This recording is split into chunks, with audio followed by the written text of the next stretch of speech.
In round one, Southeastern Louisiana came back from a 17-point deficit to advance. The reward? A trip to Big Sky Country as they'll face an offensive juggernaut in Montana that averages 35.9 points per game. Fireworks await. It's the Lions and the Grizzlies, round two of the FCS championship. Next.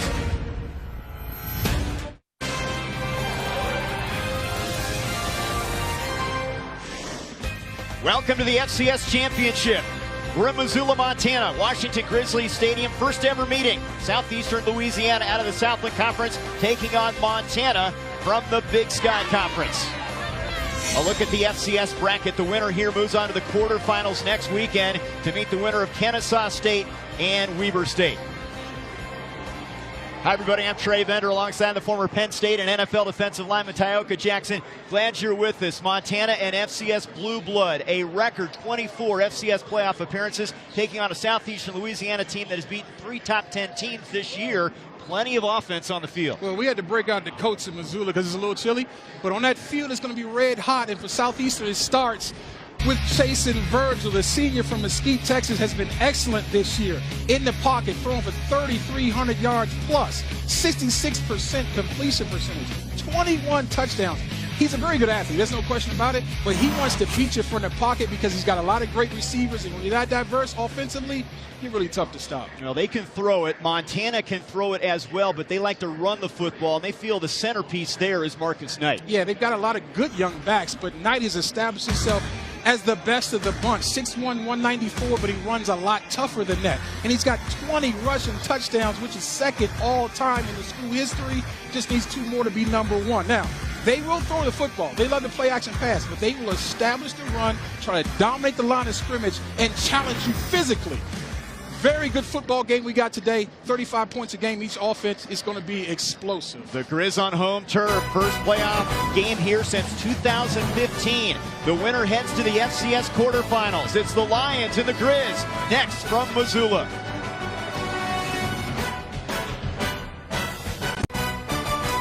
Welcome to V-Week and FCS football. We're in Big Sky Country for the second round matchup. Southeastern Louisiana against Montana. One of the top atmospheres in college football, and it is cold, though it's been colder in years past up here in Montana.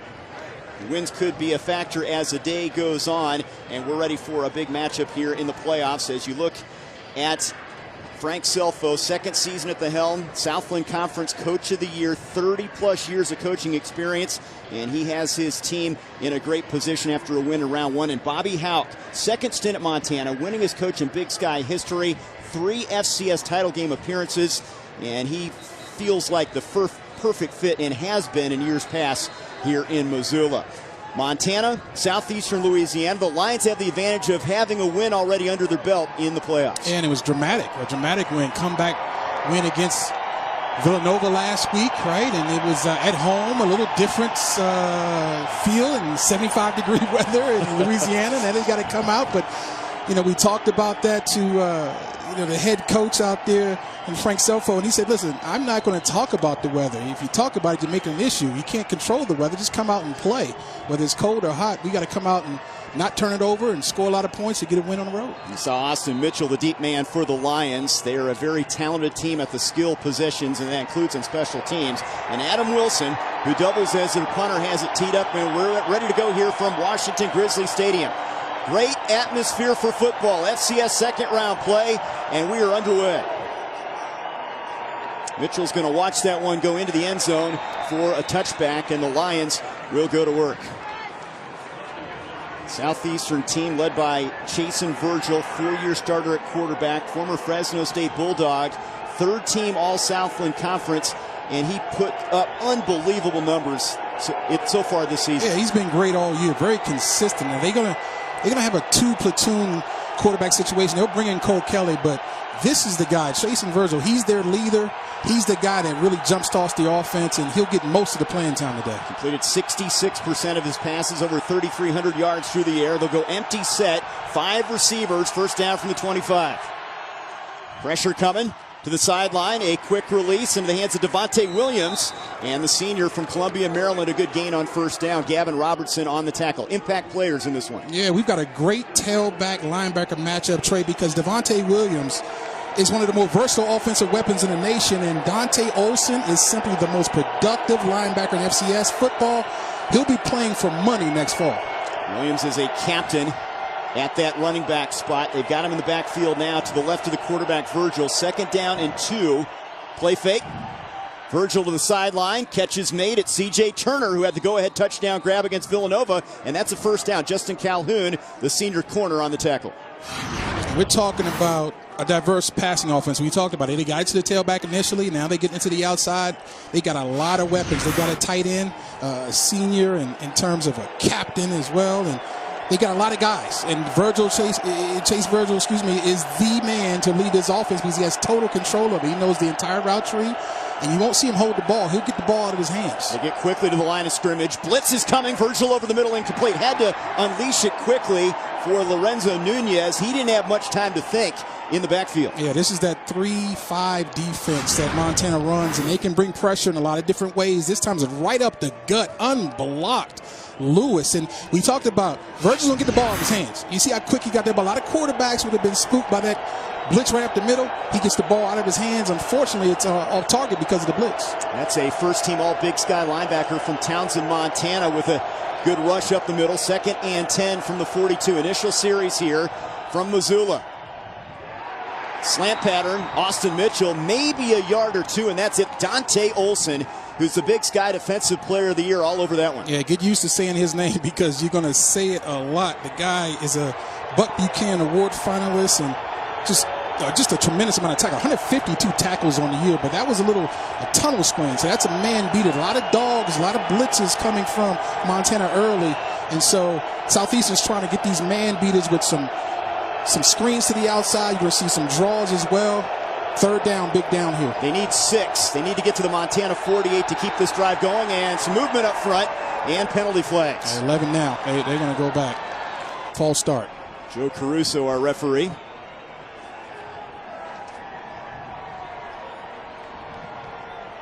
I think they got Pat Allen, the left tackle, it appears, guilty of the false start.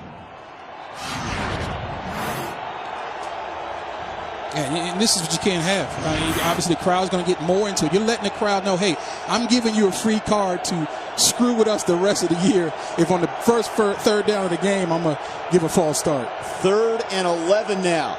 Montana has 30 sacks this year, and they're bringing some pressure. Quick release to the sideline. Nothing doing.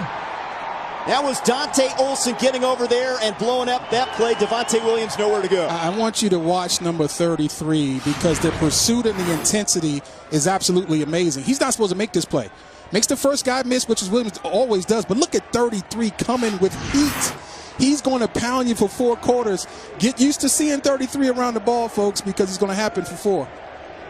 Austin Dunlap, the freshman, to punt it away, standing back at his 23, and a dangerous punt returner in Jerry Lou McGee, 50-year senior, awaiting it for the Grizzlies. Gets a kick away from 27. It'll take a sideways hop inside the 30, away from McGee, and down at the 28-yard line. So the Montana defense with a stop. We do have a penalty flag on that punt, so hang on. Back near the line of scrimmage.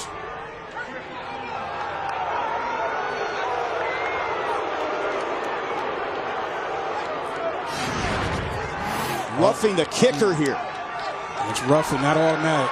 That's an automatic first down. Not running into. You got to be very careful, and that's unfortunate because it looked like he was blocked into him. Yeah, that was Tyler Flink. You're right. And I don't like the call. He was blocked into the punter in that situation, and unfortunately, that's going to end up for being a first down for Southeastern. And I say unfortunately because that just wasn't a great call.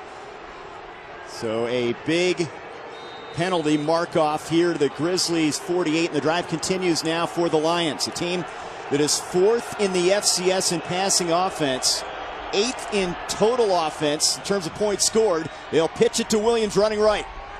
Williams puts his head down and he's to the 43. They're really impressed with this guy. Great receiver as well as a runner. Olson on the tackle. Yeah, rarely does the first guy make the tackle on Williams. He's got great vision. He's got great balance, and he's a patient runner. You saw the patience there. He's slow to the hole, but he can explode through it. Doesn't have great top-end speed, but it's good enough. On 2nd and 6, they'll go end around. Austin Mitchell trying to turn the corner, and he's run out of bounds. Good play over there by Justin Calhoun. Stretching that play out, it'll be 3rd down. So many skill guys to be concerned with if you're that Montana defense. Yeah, Austin Mitchell is the fast guy. He's their big play receiver. But what I'm noticing is they're not running the ball in between the tackles, and that's smart. I really think that the Grizzlies are tough inside. They're going to try to get their speed on the perimeter and see if they can make big plays that way. No gain on that end around. 3rd and 6 now from the Montana 44. Looks like Montana's going to play coverage on this 3rd down and not bring the heat. They'll rush 4. Virgil steps up, delivers a pass, caught by the tight end Schwabel for a 1st down. Robbie Hauk on the tackle. This guy has been productive. That's 49 catches for the senior, 2nd-team all-conference tight end. Yeah, he's the captain, so he's a security blanket for Virgil. But look at Virgil climb the pocket. You can't rattle this guy. When you're a senior quarterback, you can bring the blitzes, you can bring the heat, but he's going to make the right play. May not always make the perfect throw, but he's going to make the right decision. And I liked how he kept poised, stepped up in the pocket, and delivered a very catchable ball over the middle. Big target at 6'5", 245, moving the chains. Now a handoff. It's Williams trying to bounce to the outside, knocked down. Initially, there was nothing up the middle. Tried to take it outside, but Josh Sandry, the safety, was ready for that right at the line of scrimmage. Yeah, and then as we talked about before, the first guy's not going to make it. He's going to make the first guy miss. But look at the pursuit. Look at the effort. That's the one thing when you watch this Montana defense, they get 11 hats to the ball so often. It's really fun to watch. It's a senior from Big Fork, Montana. No gain, 2nd and 10 from the 33. Virgil. Caught by Mitchell. He's inside the 30. Calhoun with the tackle. And that at least gives him a 3rd and manageable here as they go to the junior who has 53 catches this year. Yeah, Virgil's starting to really get into a nice rhythm, right? And if you decide that you're going to rush 3, you can forget about it because he'll just stand there and read it out and make the right play. I think rushing 4 and 5 and more is the best way to get him off his target because he's just too good in the pocket. Senior has 2 receivers to the right. Mitchell in motion on that side of the field. Rolling right. Virgil throws on the run. Has a man. It's caught inside the 5 and into the end zone. Touchdown. Javon Connor, the junior from New Orleans. And what a drive for the Lions. Helped out by the penalty. And they take one in from 29 yards. What a drive, but what a call by Greg Stevens. He knew the blitz was coming, so what do? You roll your quarterback away from the blitz, and look at his pass. Perfect.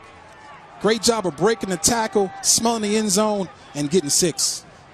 Connor's 6th touchdown catch and breaking that tackle from Sandry to give him the touchdown. And boy, was that penalty costly to keep the drive going. Yeah, no question about it. Virgil with his 22nd touchdown pass this season. Bryce Broussard in for the extra point. And a good start for the visitors from Hammond, Louisiana. 11 plays. They burned 5.5 minutes off the clock, and they get this one. And Javon Connor on the over route. You give him that much time, he's going to beat you. Early lead.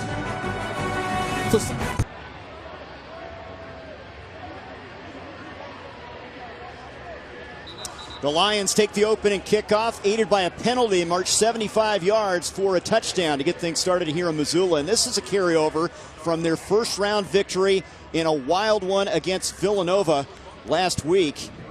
And a great start for Jason Virgil as they made some key plays there, and he spots Connor for the first touchdown. And obviously the call was a big part of that drive, but they converted some 3rd downs now to keep some drives going. And so if you're Montana, you're saying, yeah, it was a bad call, but we got to play better 3rd down defense to get our defense off the field and force a field goal. Bryce Broussard has it teed up at the 35-yard line.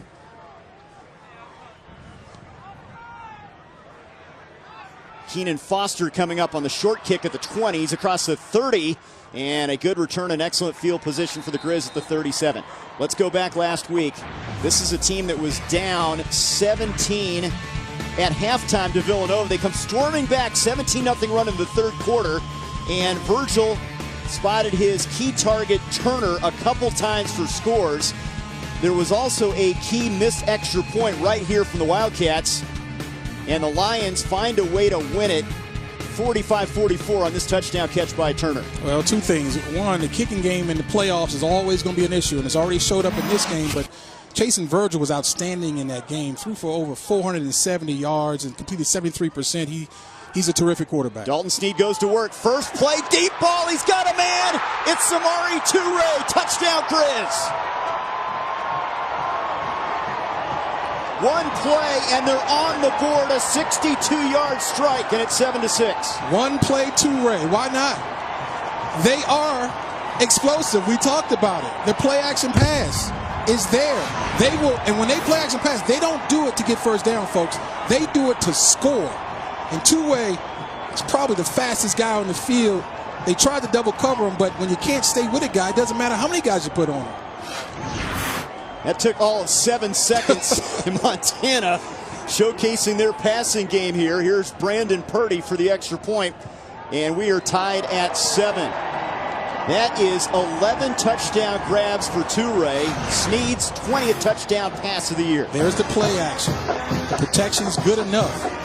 And give credit for Snead, because you see a lot of quarterbacks miss passes like that. Now, you don't miss the layup. You got a guy wide open like that. And the captain, number 11, Snead, throws a perfect ball in stride to the fastest guy on the field.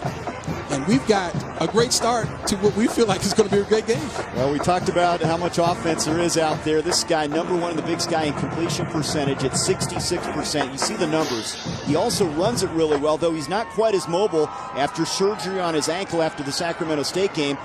It doesn't affect his arm one bit. Not at all. And he missed 2.5 games. So, he had to come back. He's finally healthy, right? And we talked to Bobby Hawk, the head coach for Montana. He talked about we needed those extra 2 weeks. We needed to have a bye week last week, and we needed to have a full week of practice to get everybody healthy. And one of those guys is Dalton Snead. He was hobbled the last couple of weeks, didn't play particularly well, but he's healthy now, and arm looks great to me. All right, here we go. Two teams averaging over 35, and a 75-yard drive, and then a 62-yard touchdown pass, and we're tied at 7 as Wilson kicks it away. And that one reaches the end zone for a touchback, and the Lions now go to work. Both teams, quarterbacks. That's how you get the momentum in your favor early on in the early stages. How about this season for the Lions, though? 3-1 against FCS ranked opponents. That really stands out. No question.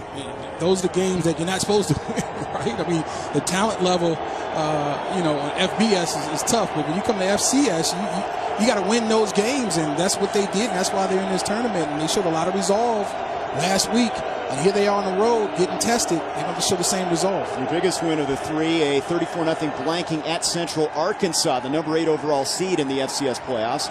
Now some movement here. Looks like they're going to back up the Lions.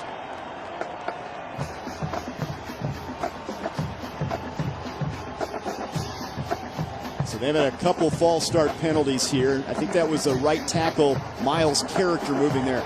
This crowd is into it. And like I said, when you give a false start early, you're telling them keep yelling because it's working. That's the last message you want to send if you're on the road. 1st and 15 now from the 20. Play action. Pressure coming. Virgil has to get rid of it. Right up the gut. He was feeling the heat that time. And came from the linebacker position, I believe. Is that Patrick O'Connell? Or Joe Babros coming from the edge? Yeah, I think that was number 56, Babros. Just beats the center up the middle. Again, that up the middle pressure is the worst pressure for any quarterback because it takes away your throwing vision right now. And they're getting pressure early, which is affecting the throw. 2nd and 15. A little pitch into the hands of Williams on a misdirection across the 30 and out of bounds. Nice counter there, effective going to the short side of the field. Gubner runs him out of bounds. And that's a great hustle by Gubner because he's a big guy running outside, 6'3", 285 pounds. But what you're seeing is room to run on the perimeter. They're not going to challenge this Grizzly defense in between the tackles. They're going to do a lot of different things to get to the outside and try to pick up first downs and big plays. That's an 11-yard pickup, and it gives them a 3rd and manageable here. They need 4 yards. The line to make the 35-yard line. I think you're not going to see a whole heck of a lot of 3-man fronts anymore. And here's the changeup at quarterback, Cole Kelly. He'll take about 25% of the snaps. He's in now, QB. Throws a strike for a first down. Caught by Williams, and that'll move the chains up to the 37-yard line. Olsen and Lewis converging on the tackle. This is a guy they have confidence in, the junior, the Arkansas transfer. Yeah, and you bring him in because he's a heavy tendency to run the ball, but what they do is break that tendency and throw the slant to what I talked about was one of the most versatile players in college football. And you can split out number one. He will run routes, Devontae Williams. He's a transfer from Indiana, from Columbia, Maryland. You can do a lot of different things with him, and Greg Stevens, the offensive coordinator, does a great job of dialing up different situations to get him in matchups that are favorable. Kelly off the field, Virgil back on, first down from the 37. Handoff Williams on a little delay, a little stutter step there. And he's tackled by Jesse Sims after a 2-yard gain to the 39-yard line. Boy, Williams keeps you honest, doesn't he? There's so much in their passing game, but he's very effective. He really is. Because if you decide that you want to open up the box and try to take away play coverage every single down, he'll beat you running. And if you decide you want to load up the box and stop that, you give him man-to-man coverage against linebackers and you're in trouble. 2nd and 8. 2 receivers to each side this time for the senior Virgil. Slant route, deflection and incompletion, almost picked off. That almost bounced into the hands of Justin Calhoun, who was almost right place, right time. Instead, it's 3rd and long. Yeah, that was not the right decision. He had Williams in the flat. He tried to take the slant, but the reason why it didn't work was because number 58, Patrick O'Connor, was in the throwing lane. He had a man on the outside, the best player in space, and Devontae Williams. Take the easy route, take what the defense gives you. He'll learn from that one. 3rd and 8. And this is where Montana can be really tough with the way they mix pressures. They're going to rush 4. They lay back. Virgil has some time. Downfield, has a man. Caught by Turner. And C.J. Turner's inside the 25-yard line. Calhoun on the tackle, and that was a perfect strike from the signal caller. We mentioned Austin Mitchell's their burner. Well, C.J. Turner's their route runner. Watch this route. It's a double move, and you'll see the end of it. Beautiful route, and the timing's perfect, but this guy, C.J. Turner, is their most reliable receiver. He is an excellent player, 69 catches on the year, 815 yards, 11 per catch. He's the guy that when you need a play on 3rd down, you look at number 83. 35-yard pickup, nearing the red zone now. They'll go quick pass to the sideline. It's caught by Connor, who already has a touchdown grab, and he's bumped out of bounds at the 23. That was Gavin Robertson, the safety that runs him out. Boy, they come at you from so many different angles, Tyoka. You've got to keep your head on a swivel out there. They do a great job of spreading you out and creating matchup problems. They make you guys play in space, and they've got a lot of athleticism. And so when you get that in space, it's really scary for a defense. We've seen the empty set. We've seen 2 receivers to each side. This time it'll be Williams to the right of the quarterback as they send Turner in motion. To the sideline, incomplete. Off the mark there, looking for Ed McGee, the freshman, near the sideline, and it's 3rd down. Nash was over there on the coverage.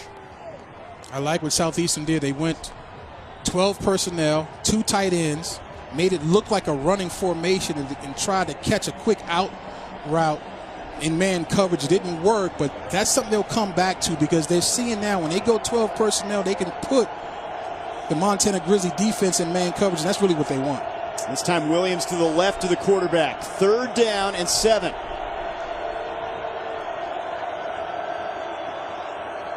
Montana showing blitz. They're coming after him, and they'll blow this play dead. A flag comes in, and another they're false going to start. back him up. Yep. Prior to the snap, false start. Offense number 52. 5-yard penalty.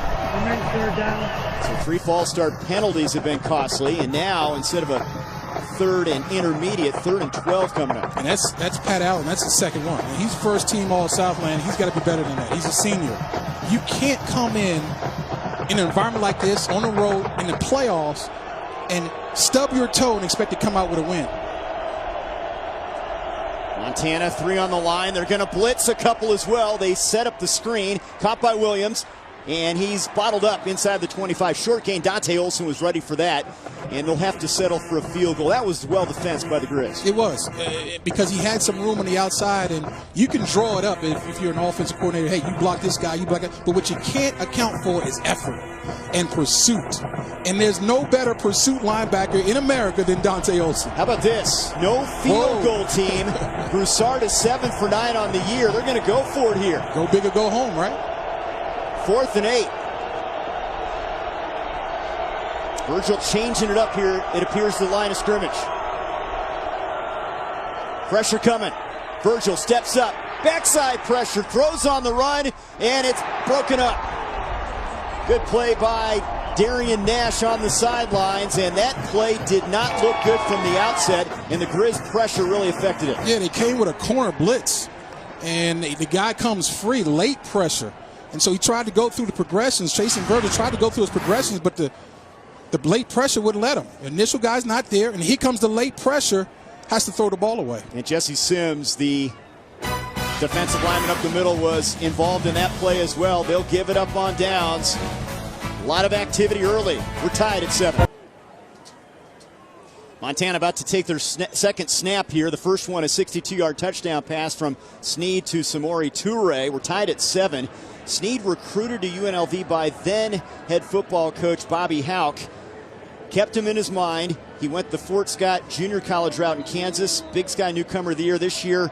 A all-conference performer and an excellent quarterback. His team tied, and they'll start this series from the 24-yard line after stopping the Lions on downs. They'll go to the air again, to the sideline, and a quick strike play for a short gain as Lynch tackles the tight end over there, Bingham. How about Sneed? Missed 2 games this year, but off the charts numbers for the senior. And Frank Selfo said he's better than when he was at UNLV. He's improved. He's a lot more comfortable, a lot more accurate passer. Pickup of 5, and they'll run the ball for the first time right up the gut, and the carry for Marcus Knight for a first down close to the 40-yard line. Impact players. Well, I promise you I didn't make this after the touchdown. It's Marcus it's Toure, right? He's Montana's most explosive player. 11 touchdowns now for Samori Toure, and Fernando Jordan is out, the all-conference corner, so they got to start the true freshman Dontrell Smith. He's on the hot seat. They better bring safety help because he's going to get tested today. Off the play fake, Sneed to the air and comes up short on that pass attempt, looking for Toure in the flats. Xavier Lewis, their star linebacker, who also plays some nickel over there on coverage. This explosive offense, I really believe, had something to do with going for it on 4th down. You know, I think when you have an offense that's hard to stop, puts up so many points per game, I think Frank Selfo is like, we got to score. I know the paper says kick it, but we got to score touchdowns in order to win on the road. 2nd and 10. Toure shifting into the backfield in motion. Rolling right is Sneed's going to take off with the football, and he's out of bounds after a short gain near the 40-yard line. This is a broad-based offense, moldable, but they want to be a physical team if they can be. It'll be interesting to see if they start leaning on the run a little bit more. They really believe in running the football. They believe in their offensive line. They think they have an advantage, certainly have a size advantage today, but they think their offensive line is going to decide how this football game goes. Let's see how good they've been on 3rd downs. This will be a tough one to pick up. 3rd and 10 from their 39. 2 receivers left for Sneed. Has some time, now some pressure, now dumps it off into the hands of Knight. Knight turns the corner, and he's close to the first down and appears to have it at midfield. Xavier Lewis couldn't get there in time. Great effort by Knight, but give Sneed some credit. He took the check down. A lot of quarterbacks in 3rd and long don't have the discipline to take what the defense gives you, but when Marcus Knight is the check down, if he's the outlet, get it to him and let him get the first down for you. Well, we talked about Knight, the Big Sky leader in total touchdowns. Excellent receiver. That's his 27th catch of the year. First down right at the 50-yard line. Changing the play. Senior from Scottsdale. Sending Louis McGee in motion. He'll hand it off. Straight ahead, it's Knight. Spots a seam. Spins away. First down to the Lions 37. 13-yard pickup. Dontrell Smith on the tackle. You saw the fake jet sweep, and what they're doing is they're testing the eyes of the secondary and linebackers. They want you to look at that window dressing while the big guys punch you in the mouth with number 21 coming straight at you. Big Sky Newcomer of the Year, Marcus Knight. Look at the numbers, nearing 1,000 on the season, and also a threat as a receiver. We've seen that. First down now at the Lions 37. From the pistol, flag is thrown. Louis McGee with a catch on the boundary. Makes a man miss, and he's inside the 30. We'll have to sort out the flag, though, back at the line of scrimmage. Yeah, this is going to be offside by Southeastern. This is going to be a decline because the game was more than a 5-yard penalty. But how about the effort and the move on the end of the line of scrimmage, or excuse me, the boundary of the field, to make the guy miss? Offside. Defense number 25. Penalty decline. Second down. So offsides, and they'll take the play as Trey Spann jumped early here. That's number 25 coming on the blitz.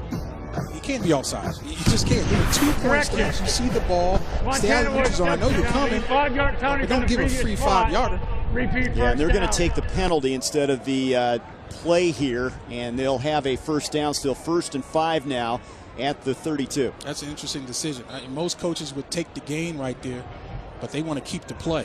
Very interesting. So both teams scoring on their initial possessions with touchdown drives. Montana going to work here with Snead. Throws behind the receiver, but it's caught by Mitch Roberts. Great catch by the sophomore. Ward, McGee, and Smith combined on the tackle. That was not an easy play to make. And right now, Snead is just dealing. Very simple pattern. This is a post pattern. No pressure to speak of, but the ball is coming out so quick. Now, it's a little bit behind Roberts, but Roberts spins around, makes a nice catch. But that post route was wide open in zone coverage. 18-yard pickup. Sophomore from Missoula moving it into the red zone. Play action for Snead to the end zone, incomplete. Now that looked like a case where maybe they were crossed up in communication. A couple receivers down there, Deming and Toure, and he missed them both. Yeah, that spacing was not good. You had 2 post patterns, but the guys were too close. You got to have better spacing like that because you could be covered with 1 defensive back.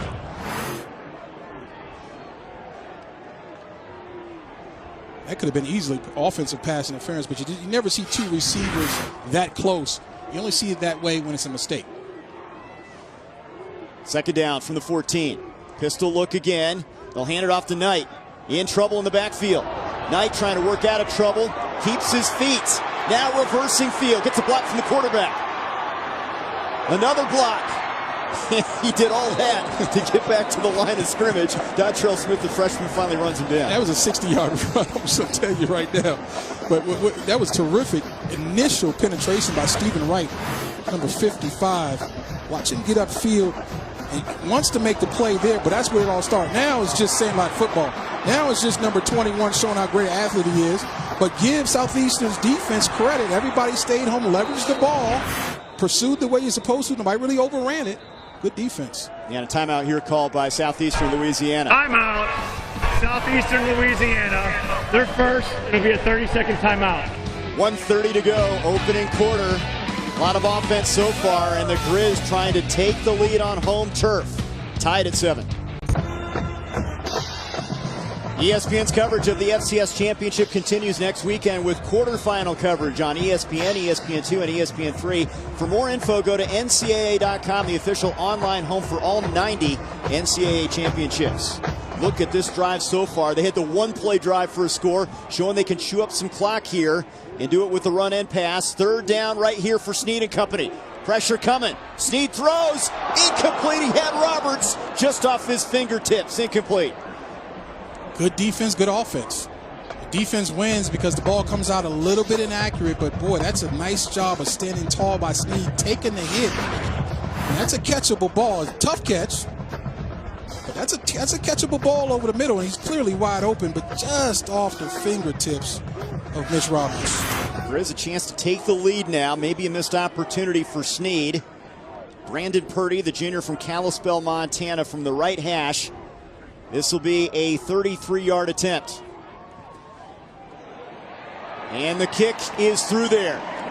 Montana has their first lead. Purdy now 10 of 13 in the field goal category.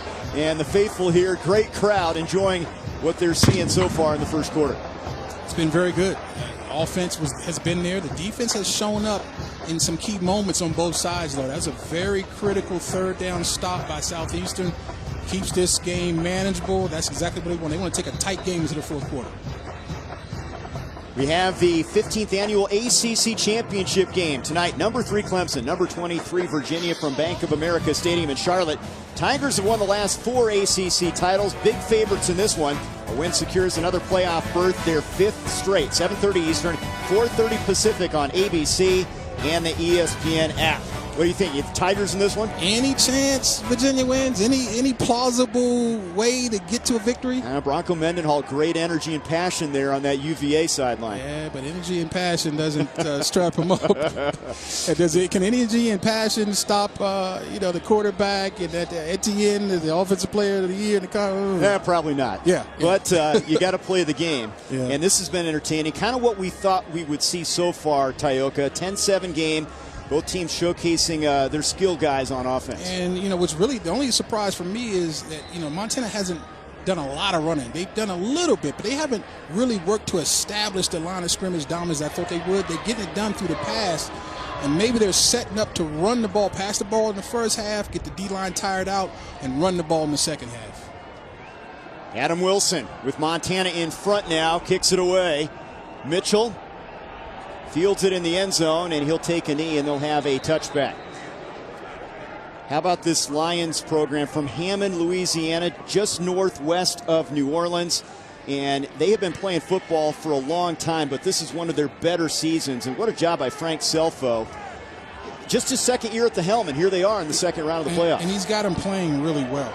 When you talk to him, he's one of those coaches. He's been doing it for a long time, a lot of different levels. He's brought in a lot of FBS transfers. He likes what they bring to the table in terms of discipline, being on time, importance of the weight room. He's really transformed his roster.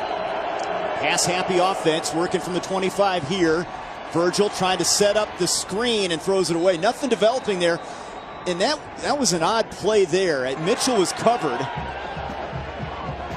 Jed Nagler over there in coverage, and it really never developed. Well, they know that Montana's a fast flow defense, and they want to get a lot of action going to the outside, to the quarterback's right, and try to catch him slipping, throw him back with a one-on-one, but the pressure was so strong, and he actually made a smart decision not to make that a completed pass because it had been completed for a loss. You see the bunch set to the bottom of the screen here. 5 receivers, empty backfield. Spreading them out. They'll go left sideline, and a short gain. They tried to set up the screen there to Connor, and nothing doing, and that was Justin Calhoun, the former running back, and he's a little bit shaken up after making that play. Connor beat the one-on-one block on the outside. Timeout for injury.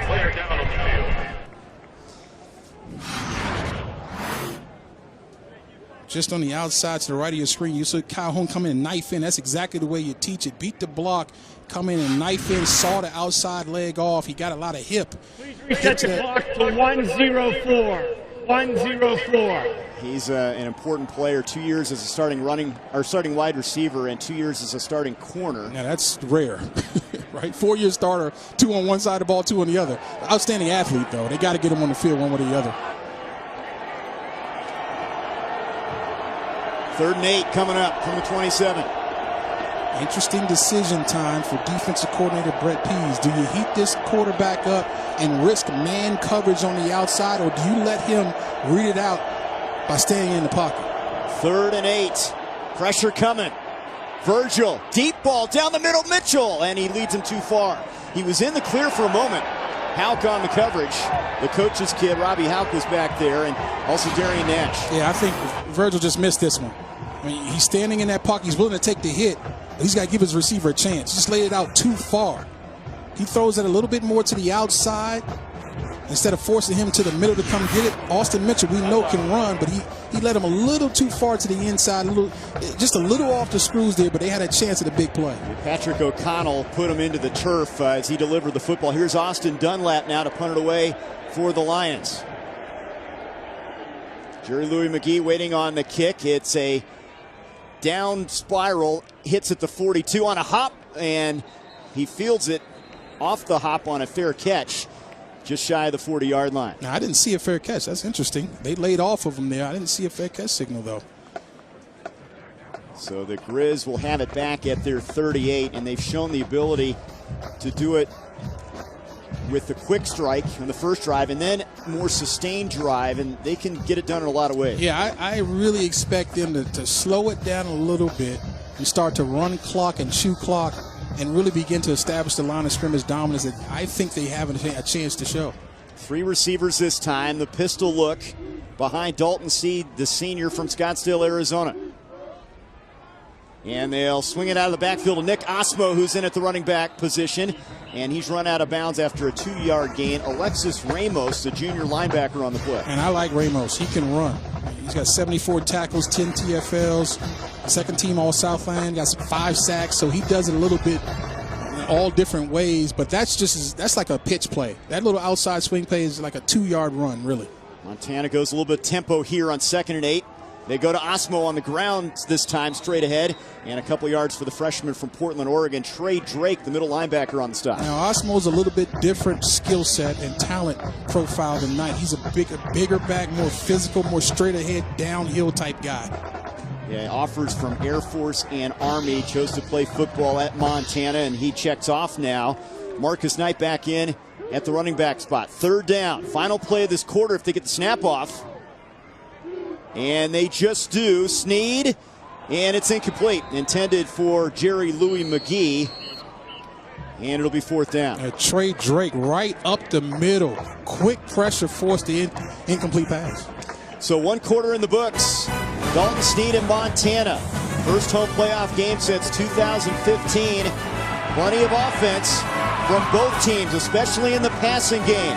3-point game. 2nd quarter coming up from Missoula. Join ESPN and the V Foundation in the fight against cancer. Visit v.org/donate. All donations benefit the V Foundation for cancer research. Yeah, cancer is, boy, I don't know anyone who hasn't been touched one way or the other. And, you know, my best friend, who happens to be my dad, Clarence Jackson, shout out to him. He's 77 years old and a prostate cancer survivor.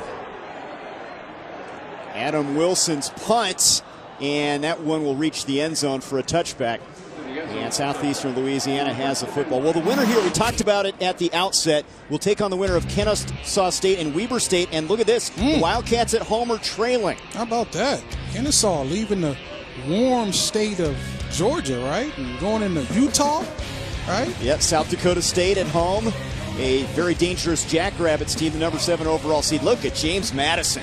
We saw Monmouth last week. They're a good team, but JMU is special. I mean, this thing on paper is setting up to be a collision course between Madison and South Dakota State. Can someone step up and ruin that party? Jason Virgil already has a 75-yard touchdown drive. Trailing now 10-7 as they start this series from the 20-yard line. Shotgun snap. Incomplete over the middle. That was broken up by Dante Olson. That was intended for Branson Schwabel. That's a great matchup. Schwabel and Olson going toe-to-toe. Yeah, and I think Schwabel has a chance to be an NFL tight end, but they love these shallow crosses, these scissors routes. They love to see if they can get a natural rub and get a guy running free, and that's a great job of avoiding each other defensively for the Grizz. And this is Dante Olson, boy, he's just showing up in every phase of the game. Yeah, and he is an award finalist in a number of national categories. We'll get into that. The 2-time first-team All-Big Sky linebacker with a good play there. 2nd and 10. And here's Olson now lined up on the edge to rush. 5-receiver look. They'll swing it out for Devontae Williams. Nothing doing. Shut down by Patrick O'Connell. Boy, their linebackers make a lot of plays. It's not just Olson, Lewis, and O'Connell as well. What an outstanding play by O'Connell, because we said this guy Williams in the open field makes the first guy miss. Well, not that time. Great job of breaking down. Got a little bit of a face mask there, but that's going to happen. No dirty laundry on the field, so we play on. 3rd and 14. It's dangerous down here for the Lions with the way Montana brings pressure. They've got O'Connell on the edge. He's coming. They rush 4. Virgil delivers a strike. Caught. It'll be short of the first down. Nash on the coverage as it was hauled in by Lorenzo Nunez. It's 4th down right now at the 27-yard line. It's a big play there. Big play by this Grizz defense to force the punt. But what I'm also noticing is Southeastern's offensive line, when they don't blitz, they're doing a terrific job of giving Virgil a chance to get rid of the ball. So they've been outstanding in pass blocking. And I think that's going to be a big deal as this game goes on. Can Montana generate any kind of pass rush with 4 guys? I saw Jerry Louis McGee there. He has 3 return punts for touchdowns in his career as Austin Dunlap gets the kick away, and he won't be able to return this one. Makes a fair catch at the 32-yard line. Montana has the football back, and Bobby Hauck's team has the lead, up 10-7, early stages, second quarter in Missoula. The Magic is back in Missoula. Bobby Hauck, 9th season as head coach at Montana, 2nd stint as head coach, 9 wins this year, and they're back to what they believe is their rightful place. And one of the Blue Bloods at the FCS level had a great year this year. They've got a lot of history of winning games, a lot of histories of winning championships. So this is, yes, they're comfortable in this role. A home game in December in this atmosphere, they're feeling pretty good about themselves. And being up 10-7, I mean, you got to feel good about that in the first quarter because they're 5-0 when leading out the first quarter in this season. Bobby Hauck has a good one in Dalton Sneed, who had that touchdown strike to Toure to get things started. We'll start this series from the 32-yard line. Play fake, handoff to Knight, nothing doing. Dropped in the backfield, and that was Trey Spann knifing in there with a big play from safety spot. Love the play by Spann, 62 tackles on the year. And like you said, knifing in from the outside, and you bring 2 guys on the outside, and Colin Bingham just didn't know who to block. And when you're trying to figure out who to block, you end up blocking nobody, and it's a TFL. Spann from South Haven, Mississippi, close to Memphis. Loss of 4, 2nd and 14 now at the 29. To the sideline, catch made by Roberts, trying to get to the edge, makes a man miss, and he's out of bounds at the 39. It'll set up a 3rd and short. Donchell Smith, you know, they're picking on that freshman. We knew they would at that corner spot. And he's giving cushion, and I understand why. And so you just run an easy little hitch. Just a hitch route against cushion is just as easy as it gets in football. Deliver a really on-target throw. Get yourself an easy 3rd and short. 1 of 3 on 3rd downs. They need 3 here, 2 receivers to each side.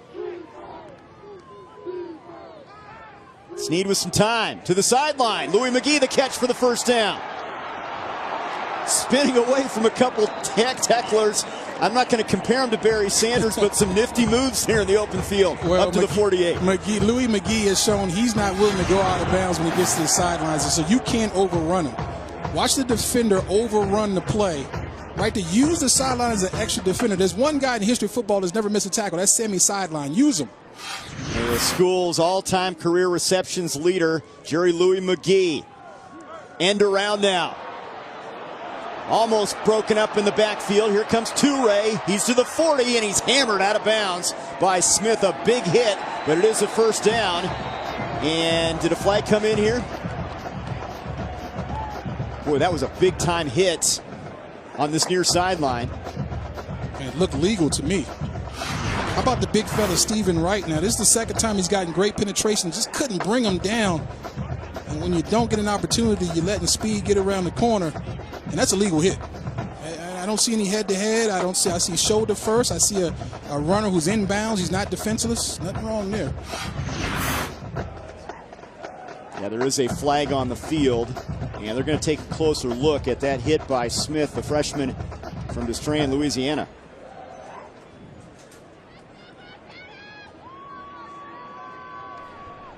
Personal foul, unnecessary roughness. Defense number 30. 15-yard penalty from the end of the run.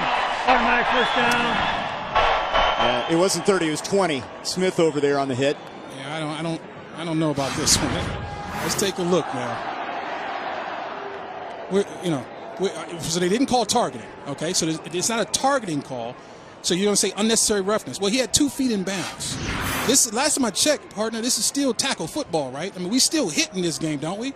So far, I mean, come on. 15-yard penalty, 1st down at the 25. They go quickly to Toure, getting involved in the short passing game here.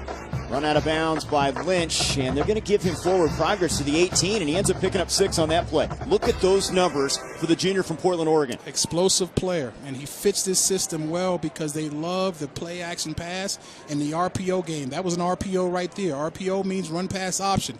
The offensive line and running back are running a run play. The quarterback sees a look he likes, he's on the same page with the outside receiver, can pick yourself an easy 8 yards. End around to Louis McGee. Hit in the backfield, breaks free, trying to move forward, and then he's hammered by Ronald Cherry, the junior defensive tackle. That is a lot of weight coming down on you in the middle of the field. A lot of beef indeed, but Southeastern plays a lot of guys up front, so they hustle like this because they're constantly fresh because they're running in and out of the game. And when you play a bunch of big guys, they can make plays like that hustling to the ball. 3rd and 6 now. He ended up losing yardage on that last carry. Ball right at the 20-yard line as we enter the 10-minute mark here in the second quarter.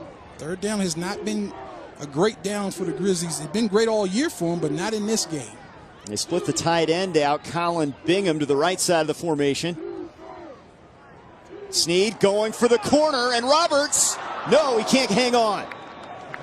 Smith on the coverage, just off the fingertips of the sophomore receiver. It's 4th down. We knew a lot of balls were going to come the true freshman's way, but I like it hit. He's in really good position, and he doesn't panic. See him look back for the ball? That's going to allow a little bit of contact. The referee will allow you to get away with a little bit of hand contact when you're looking back for the ball. I love his body position because it forces a perfect throw and a perfect catch.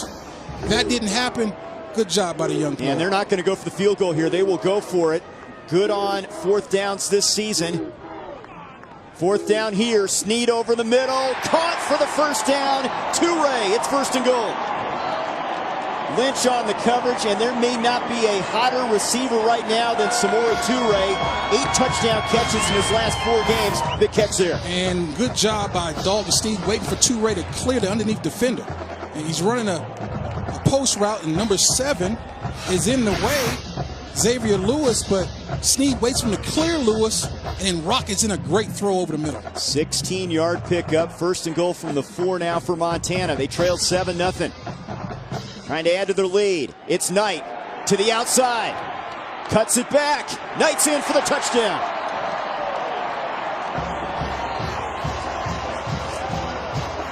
How impressive is Knight? We've seen him run inside. We've seen him run outside. And much like we talked about Devontae Williams, the first guy generally doesn't tackle him. Watch the one-on-one move in space. Down, tackle and guard around, and look at the overrun by the defender, Xavier Lewis. Nice cutback, though. That's a tough tackle in the open field. 9 plays, 68 yards, and Knight with his 21st rushing touchdown. He's 1 shy now of the Montana record for rushing touchdowns in a season. Purdy's extra point is through there, and it's 17-7. The Grizzlies running power over. The ball goes outside, one-on-one. You can't touch me. Touchdown, number 21, Marcus Knight.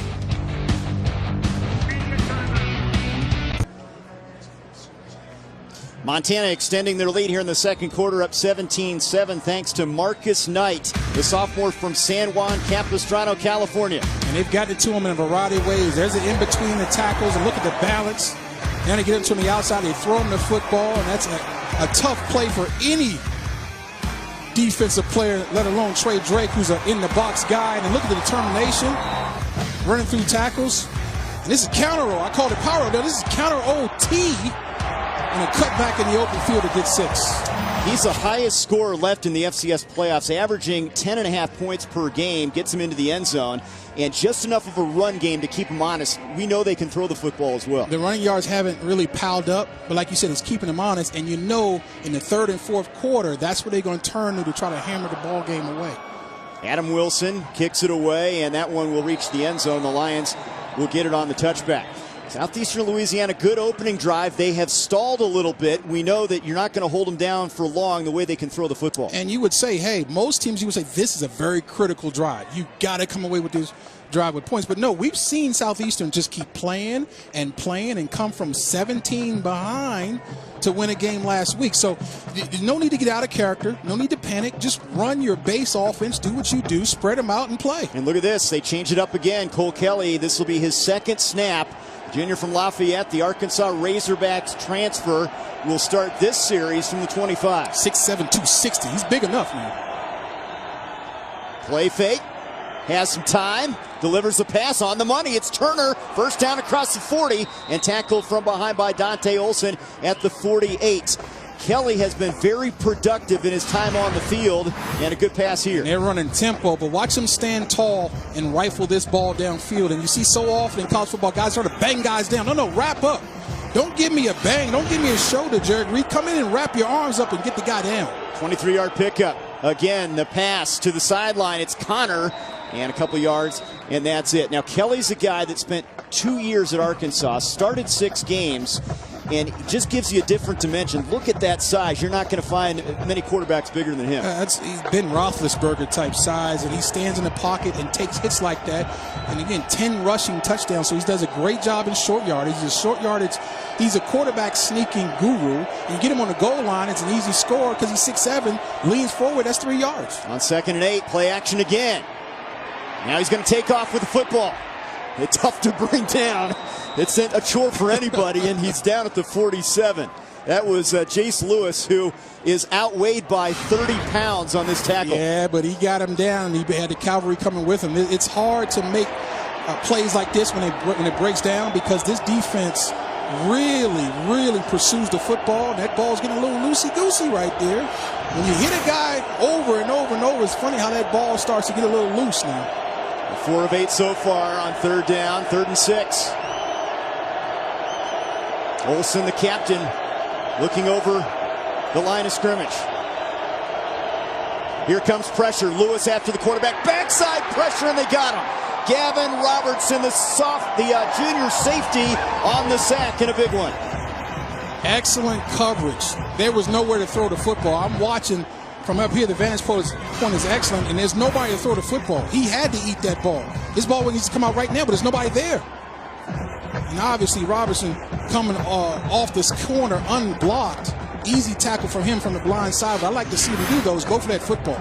You know, you want to try to, if you're Robertson, to try to go strip that ball. Don't just be satisfied with the sack. Get that ball out. One of their hardest hitters. Big play from the safety. And they'll force the punt from Austin Dunlap. End over end. Takes a sideways hop and will roll inside the 20, and it'll die at the 18-yard line. 17-7 Montana. The Grizz getting big play on both sides of the ball here in Missoula.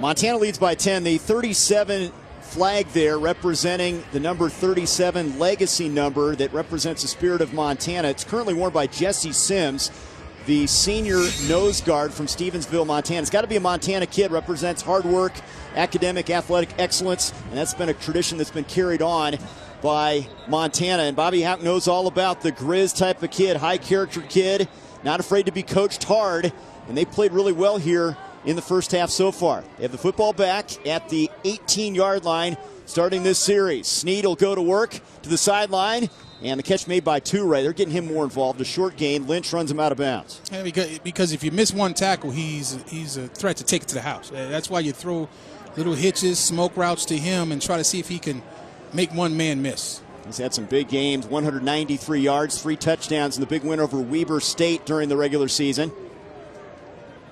3-yard pickup. They cross it up in the backfield and hand it off straight ahead. And Southeastern Louisiana ready for that charge. That was Felato Elua, the junior from Hawaii, clogging things up. Nice job, because I didn't want to know any parts of that. Yeah, I'm just going to be honest with you right now. So, way to step up with the Elua. 290-pounder. Again, faking the jet sweep, trying to test your eye discipline, hoping to get you a little slower, or hoping you get to go outside where you leave a crease in the middle. They can pop one on you. So Knight's run gets him to a 3rd and 3 situation from the 25-yard line. 3 receivers right. Snead looking that way. He's got Roberts. That's a first down catch across the 30. Tackle made by Lynch. Roberts kind of that dependable guy. The sophomore moves the sticks. They got a lot of guys. They got a lot of guys just like Southeastern. They've got a lot of guys they can throw it to. Obviously, Toure is their kingpin, but they've got some reliable receivers who catch the football. And very simple routes because they're getting a ton of cushion on the outside from both of these corners. First down at the 31. This time Louis McGee in motion. Play action. Sneed over the middle. Low throw. Is it caught? Toure went low to get it, and he hauls it in at the 43. Smith on the coverage. Toure showing you he's a all-encompassing wide receiver. Yeah, he runs all the routes. This is over the middle now. This is a nice hookup right over the hash, and so he can go down and get it. He doesn't just throw the 50-50 balls or the 9 routes. Now, they missed Bryson Dimick, though, coming late over the middle. That could have been a touchdown for the big tight end. 5 catches, 100 yards for Samori Toure, and they might want to take a look at this last play. The previous play is under further review. Did he pick it up before it hit the carpet? So the first thing you got to establish, the call on the field is a catch. So what we're about to watch has to be overwhelming evidence that the call on the field is incorrect. And that, to me, is not overwhelming evidence. It looked like his right hand was whoa, that ball's still moving, though. It looks like his right hand is underneath the ball.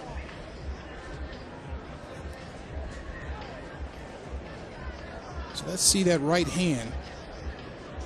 Great job of zooming in. I don't really see the ball on the ground. It could be on the ground, but again, it could be wouldn't be enough to overturn it.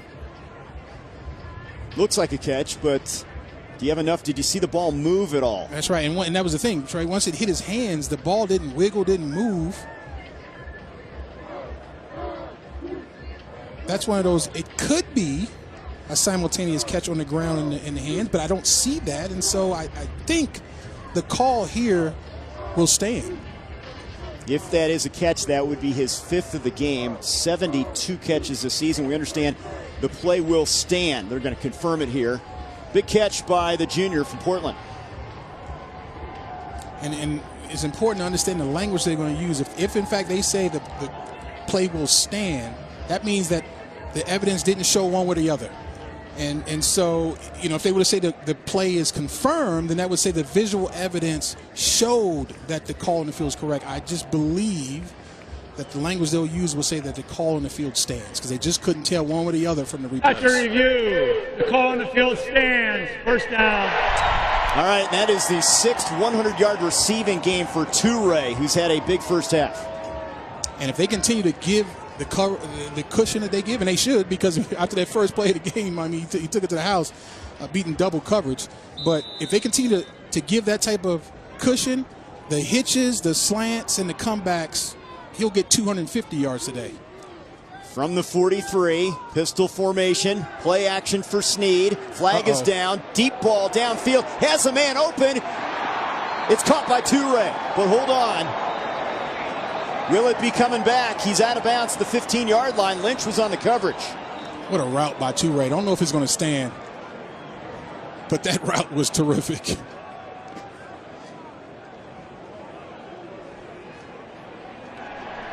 Offside. Defense number 95. Penalties decline. As all the plays are first down. This is a double move, Trey, up the sidelines, and he got the defender to bite Lynch. But look at the concentration and gets both feet down. That's a catch in the National Football League as well. 42-yard pickup. He has 142 receiving here in the first half. Sneed now for the end zone. Lobs it up there. Touchdown.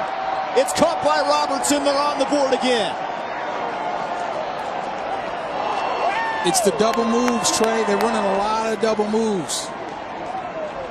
They're showing 2 different routes, and the defender is jumping the initial route and is getting them in trouble. This is an over route, but watch him turn it into an up. So this is an over and up. Nice job, and obviously the quarterback gives him a chance to catch it, does not throw it out of bounds. Now they've got a wacky formation here for the extra point with Roberts behind center. Now they break out of it and set up in the more traditional look with Brandon Purdy as their place kicker. Just a little heat check to make sure you're on the screws. Maybe get yourself an easy 2 points. Purdy. And he tacks on the extra point, 24-7, 24 unanswered by the Grizzlies. And Bobby Houck loves the effort. And he should, because the execution has been on point. Play action, reading it out. Offensive line gives him great time to throw the ball, and he just, again, don't miss the layup. How many times do we see quarterbacks see an open receiver and they get scared? They panic. Overthrow it, underthrow it. Snead has been terrific today, and why not? Because we talked to Bobby Hoke, the head coach, and he said that Snead he's been getting the practice in. When he was hurt, he couldn't practice, and so he would go out and play the games on Saturday and wouldn't be sharp. He's had 2 full weeks of practicing. He's been healthy, and he's clearly a guy that when he practices well, he plays well. Now, this is a team that is getting it done without Samuel Akem, a guy that was second-team All-Big Sky at wide receiver, had 59 catches this year. But Roberts has filled in admirably at that spot, and they really haven't missed a beat. Sophomore from Missoula with his first touchdown catch this season, 24-7, and the Grizzlies starting to flex their muscle here in the first half on home turf as the ball is blown off the tee. Been so impressed, though. The execution has been outstanding on the offensive side of the ball, and they've done it throwing the ball. They've really set things up throwing it, which we didn't think was going to happen. We thought they would come out and establish this run game. Love the call, the play calling by Tim Rosenball. Wilson's kick through the end zone, and the Lions will get it on the touchback. A lot of work to do. They looked really good on their opening drive and have fizzled since. It looked like we would have a shootout here, but they have been limited after that 11-play drive. You got to give a lot of credit to the Grizzly defense. And now Southeastern has to adjust. They've still got the playmakers. They've still got the speed on the outside. We saw the quarterback change. We saw a little bit of a pop in their offense. Got a first down, but then the drive stalled. They need a nice long drive. It's not panic time. Not time to hit the panic button. They need a nice long drive and a score at the end of it. 4-year starter at QB, 2 years at Fresno State, 2 years at Southeastern Louisiana. Chase and Virgil back in there. They'll run the ball with Devontae Williams to the outside, and maybe that's the tonic. Get him a little bit more involved. Robbie Houck, their second leading tackler, second-team All-Big Sky safety on the play over there. And I think we've got an unsportsmanlike penalty on the sidelines. I think that was a late hit. I didn't see, as you get a good look at Houck, who's the coach's son. After the play, personal foul, late hit out of bounds. Defense number 33. 15-yard penalty from the end of the run. Automatic first down. And we're going to get Dante Olson coming in here. Yeah, that's not a good play. And you can see it right at the very, very end. He tried to hold up, but it was too late at that point. And he knows better than that. He's too good a football player. Both feet on the white. You got to lay off now. You'll get your hits. No question about it. Just do it legally. Attack on the 15 on the penalty yardage. First down from the 45. A screen set up, and it's a 9-yard pickup as they get it to the outside. Catch made by Mitchell. Gavin Robertson on the tackle, but a good play there set up by the Lions. That's a fine tackle by Robertson. The one-on-one in the open field like that, to come up and wrap him up and ball dead right at contact, that's really a fine tackle. Important drive for the Lions here as we near the 4-minute mark. Haven't scored since their initial series from the Grizz 46. Connor turns the corner. First down. Out of bounds inside the 35. Get it to the skill guys on the outside. Robbie Houck finally runs him out. And what a super block at the point of attack. Right on the edge. Watch the block by Austin Mitchell, number 88. He's more than just a big-time receiver. Watch the block. Look at that pancake right there. That springs the receiver for the first down. Obviously, it's a great job by Connor to read the block. But when you're physical at the point of attack on these outside screen plays, boy, you make a lot of friends in the locker room. 13-yard pickup. Virgil now 121 through the air and a touchdown strike. Looking for some points here before halftime. Pressure coming. Virgil off his back foot, just had to get rid of the football. Turner was closest to it, but Marcus Wellnell, the sophomore linebacker from Helena, Montana, was after the QB. Great execution by the defense of the Grizz, but right there, Turner and Virgil's got to see the same thing. And one of them's got to see it and say, I'm going deep or I'm going short. You got a quarterback saying he's going short, the receiver's going deep. One of them's got to figure out where the other guy is on the page and get with him, because that could have been 6 or a first down if they're on the same page.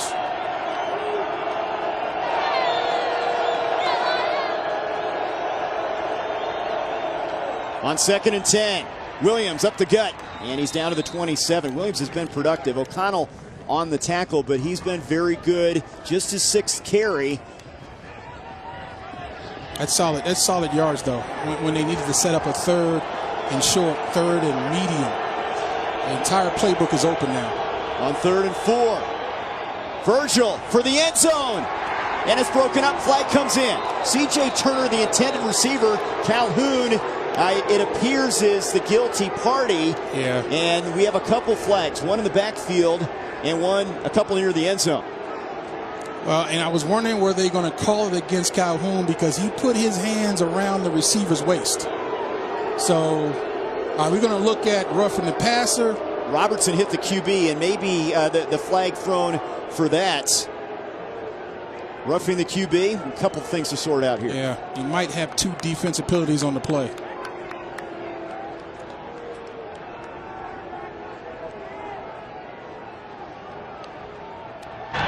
There are 2 fouls against the defense. Pass interference. Personal foul. Roughing the passer with targeting. The previous play is under further review. Whoa. Well, it's a big call here. Let's take a look. So you're going to see Gavin Robinson come late, and there's no targeting there. I don't see any head contact, forcible contact above the shoulders. I didn't see anything. That's just a nice hit late. And so it's arguably whether it's even a personal foul, but there's no targeting there. Now, on the other side of this play, at the end of the play, Calhoun subtly grabbed the waist of the receiver, gave him a little tug, and I wondered if they were going to throw the flag, and they did. But I'd like to take a look at that targeting one more time because, first of all, targeting is out. You can forget about targeting. I'm not even sure that's even a late hit, though. That's close. Close is very borderline. It wouldn't shock me one bit, Trey, if they picked the flag up on the targeting and enforce the pass interference. Because I just don't see anything near forcible above the net. Yeah, and in fact, he tried to go to the front of him so that he wouldn't get helmet-to-helmet contact. He's got shoulder there. That's a legal hit for sure. Questionable whether it's a late hit. Robertson, one of their hardest hitters, won the Golden Helmet Award for that last year, and really creates a lot of contact from that safety position, but they'll sort this out here, and this is a big call. If it is rule targeting, you'd lose your safety, a guy that's a key part to that secondary. That's the worst case scenario for the home team. They can't afford to lose him for the rest of this game in the first half if they do move on. Either way, we know this ball is moving forward. The question is, what's the call? Either way, it'll be an automatic first down. But if you're a Montana fan, you got your fingers crossed that this is a pass interference call and nothing else. Important drive here for the Lions, who scored on their initial drive for a touchdown and have been quiet since. After review, there was no targeting. The roughing the passer foul has been declined. However, the defensive pass interference on number 17 will be enforced the full 15 yards, automatic first down. Good job by the guys in stripes getting it right. They did, and they've been involved in this game a lot. They're earning their paycheck today, but that's the right call. I think it could have been even a better situation if they picked the flag up on the unnecessary roughness, but hey, they got it right. They sit through it. It wasn't targeting. 1st and 10. They mark it off, and the football now down at the 17-yard line. And if you're the Lions here, you got to be thinking 6 with the way Montana's been moving the football. And this is where you would like to be able to run the ball between the tackles. This is a finesse offense. This is a passing offense. Can a passing offense score a touchdown inside the 15-yard line? Mitchell moves in motion to the left side of the formation here with Williams in the backfield next to Virgil. Virgil to the sidelines. Williams cannot get away from Darian Nash, and he gets a yard, and that's it, inside the 11. And that's the type of play I'm talking about. On the 50-yard line, there's more space, there's more room. The defense has to cover more, so they'll give more space on that, just a swing pass. But when you're compressed in the red zone like this, there just isn't enough room for number one to maneuver and make his guys miss and play the dynamic football he likes to play. So this is a big scenario in this ball game. Can you come away with a touchdown in this situation? And now we have a timeout. The Lions are going to talk it over here, looking at a 2nd and 8. Southeastern Louisiana, they're second of the half. It'll be a 30-second timeout.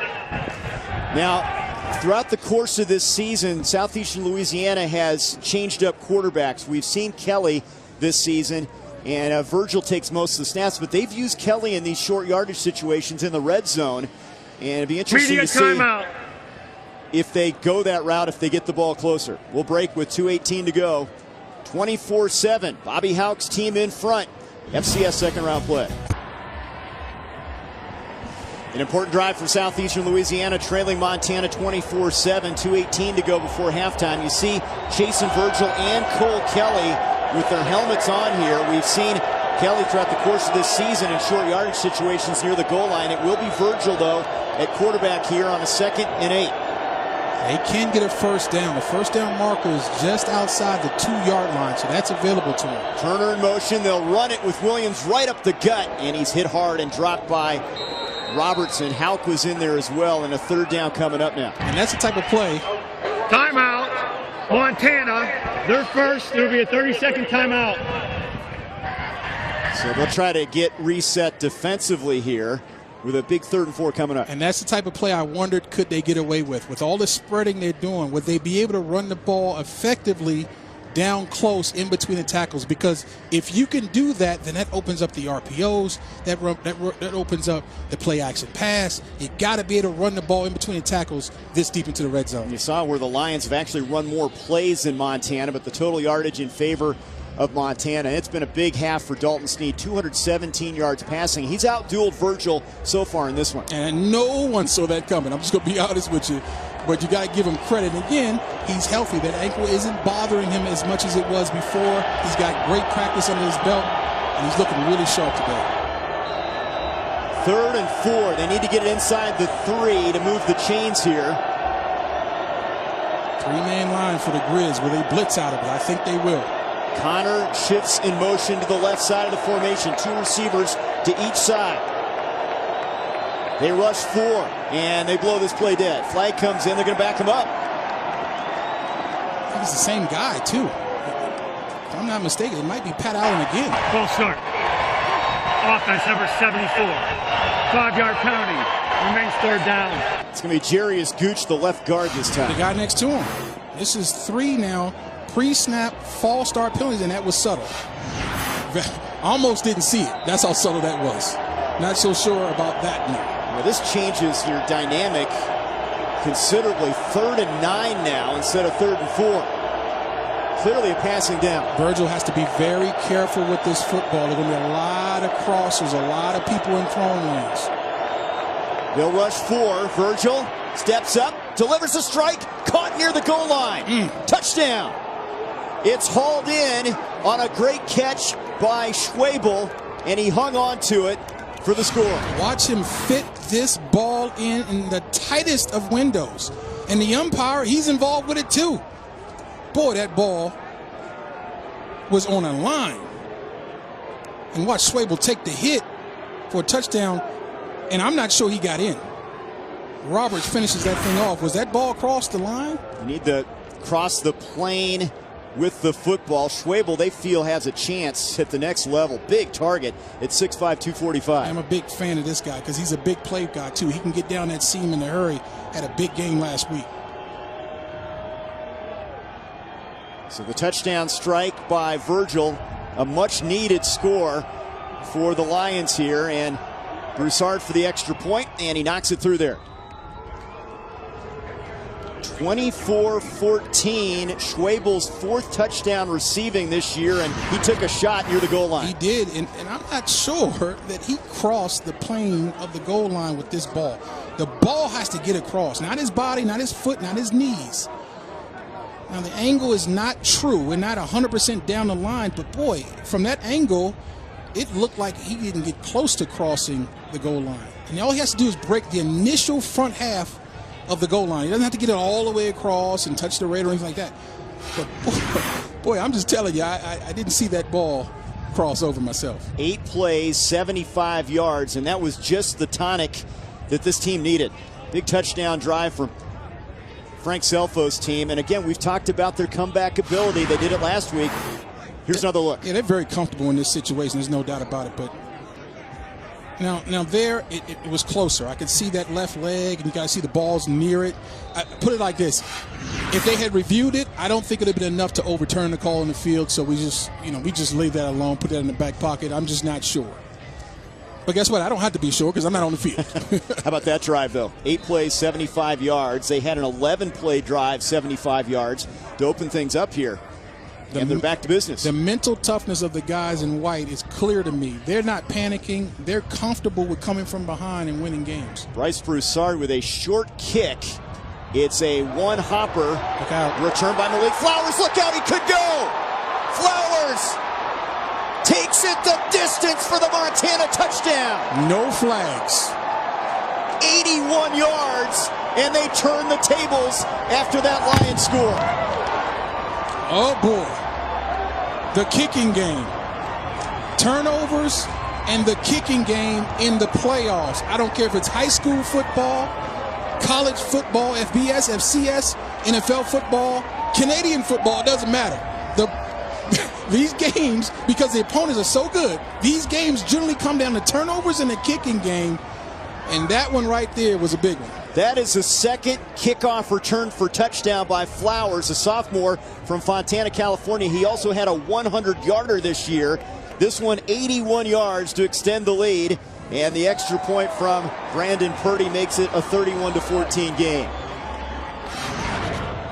I want you to focus on the blocking. The blocking here is crazy good. There's nobody there.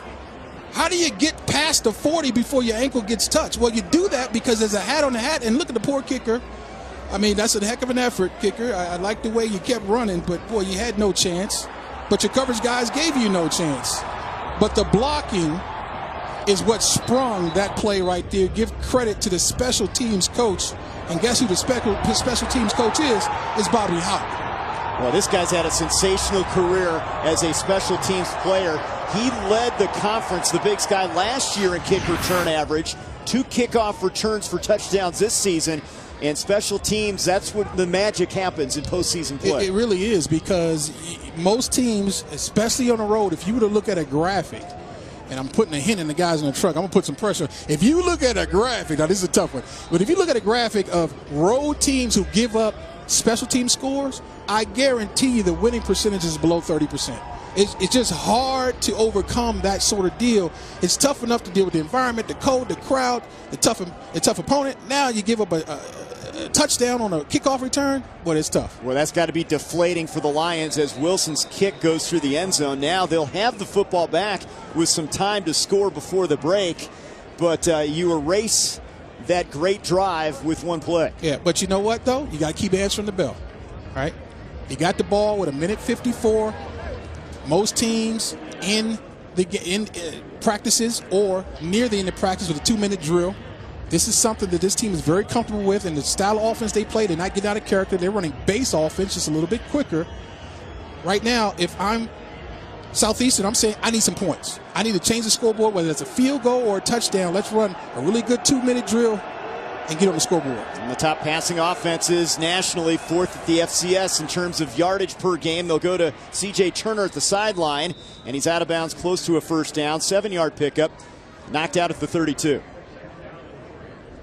Remember, this was the same score as their deficit, 31-14, the deficit against Villanova last week, and they battled back in a big second half. And it was an upset against an opponent who was the favorite. So, listen, and they were the favorite because of how well they run the football in terms of their physicalness. They might not have been a favorite in terms of ranking, whatever, but a lot of people were picking Villanova because they were a physical running football team. They came back and won the game. And we've got movement up front again, and that looked like, again, it was Pat Allen moving prematurely. Full start. Offense number 52. 5-yard penalty. Remains second down. So that's number 3. False start number 3 by Pat Allen. And what I saw is something you don't want to see, especially from a group like that offensive line, because they're so close. I saw some finger point. You don't want to see that. You don't need it. And I think it came from the left guard, who has his own false start today as well. So don't need to point fingers. They'll get in and talk about it at halftime. They need to cut down the pre-snap penalties if they want any chance to come back. So on second down, a little slant pattern over the middle. And a catch made by Javon Connor for a short gain. Josh Sandring on the tackle. And is that enough for the first down? It is. It does pick it up at the 35. Love throwing the ball over the middle in this situation because first down stop the clock. You don't have to throw the ball to the sidelines to keep the chains moving and stop the clock. Nearing a minute and a half to go. To the sideline, Virgil, incomplete. Calhoun on the coverage, right with the receiver, C.J. Turner. He was on the coverage, but he was physical with his hands on the tackle. And that was a catch until Calhoun decided to get his hands involved, be physical with the ball, and get it out. Montana wins here, and they get a Weber State loss. By the way, you're trailing Kennesaw State in Ogden right now. Montana would be hosting in the quarterfinals next week, and a lot of football to be played, and a dangerous passing offense from Southeastern Louisiana, team that can erase deficits quickly. Decision time by Brett Peace. Do you bring pressure? You're having a hard time generating with a four-man rush. Here comes the pressure. They bring it. The linebackers coming after the quarterback, and the pass is delivered on the money to C.J. Turner. Calhoun was coming after the QB. Olsen was in there as well on the pass rush, and they complete the play. Big play. When you bring a dog up in the middle, you got to keep contained. You can't let the quarterback get out of the pocket, and to be fair, he didn't. It's just his athleticism that goes backwards and to the right and gets rid of this ball. That's a terrific play by chasing Virgil under pressure. Now 175 yards. He's 20 of 30 through the air. Again, pressure coming. Slant pattern. Caught and breaking free is Connor. He could go. He's gone. Touchdown, Lions. And here we go. Points aplenty here in the first half. 52 yards on that slant pattern for the touchdown. And that's why a lot of defensive coordinators don't blitz until you get to the plus side of the 30. It's too much room. And you leave man coverage, one missed tackle, one bad angle right there. One bad angle by Robbie Hawk, and it's over. Excuse me, Robbie Hawk, it's over. Wow. This team with plenty of offense, and it's been mostly the passing game. They've only rushed for 28 yards. The extra point is through there from Bryce Broussard, and it's 31-21. But when you leave athletes one-on-one, and it's no disrespect to Robbie Hawk, but when you leave a guy one-on-one over the middle with that much space, that's tough. I mean, that's a tough tackle by number 17, and obviously number 19, Javon Connor, is dynamic. But I love the poise from that quarterback right there. The guy on that screen, he knew the pressure was coming. He knew the blitz was coming. Stood in there through a very accurate throw over the middle. And we talked about throwing the ball over the middle in 2 minutes. I love it because the defenses are playing outside coverage. Look at this. Already 258 passing. They're fourth in the FCS throwing the football in terms of yardage. And Connor has 2 of the touchdown grabs. He had 9 catches against Villanova last week. He's playing his best football at the right time. Trey, the collective heart rates of the guys in white are low. They're not concerned. They're used to this. This is what they do. They come from behind and win. They're not concerned. As long as there's time on the clock, they're going to keep playing and see what happens. One of the Grizz fans here not concerned about the cold temperatures either. They're tough. I am a little bit. I'm going to be honest. I know you are. You know, we got to go outside for halftime. It's going to be tough, America. I got to step out there, but I'm going to find a way. You know, this is one of the great fan bases in all of college football. Tremendous environment here at Washington Grizzly Stadium, and this is not disappointed. We told you about the offense on the field, and we've seen big special teams plays as well in this one. Broussard with a short kickoff, and let's see how they defend this. It's going to be Flowers again, and they bottle him up this time and run him out of bounds near the 30-yard line. Fans wanted the hit out of bounds there, and there is a flag on the field.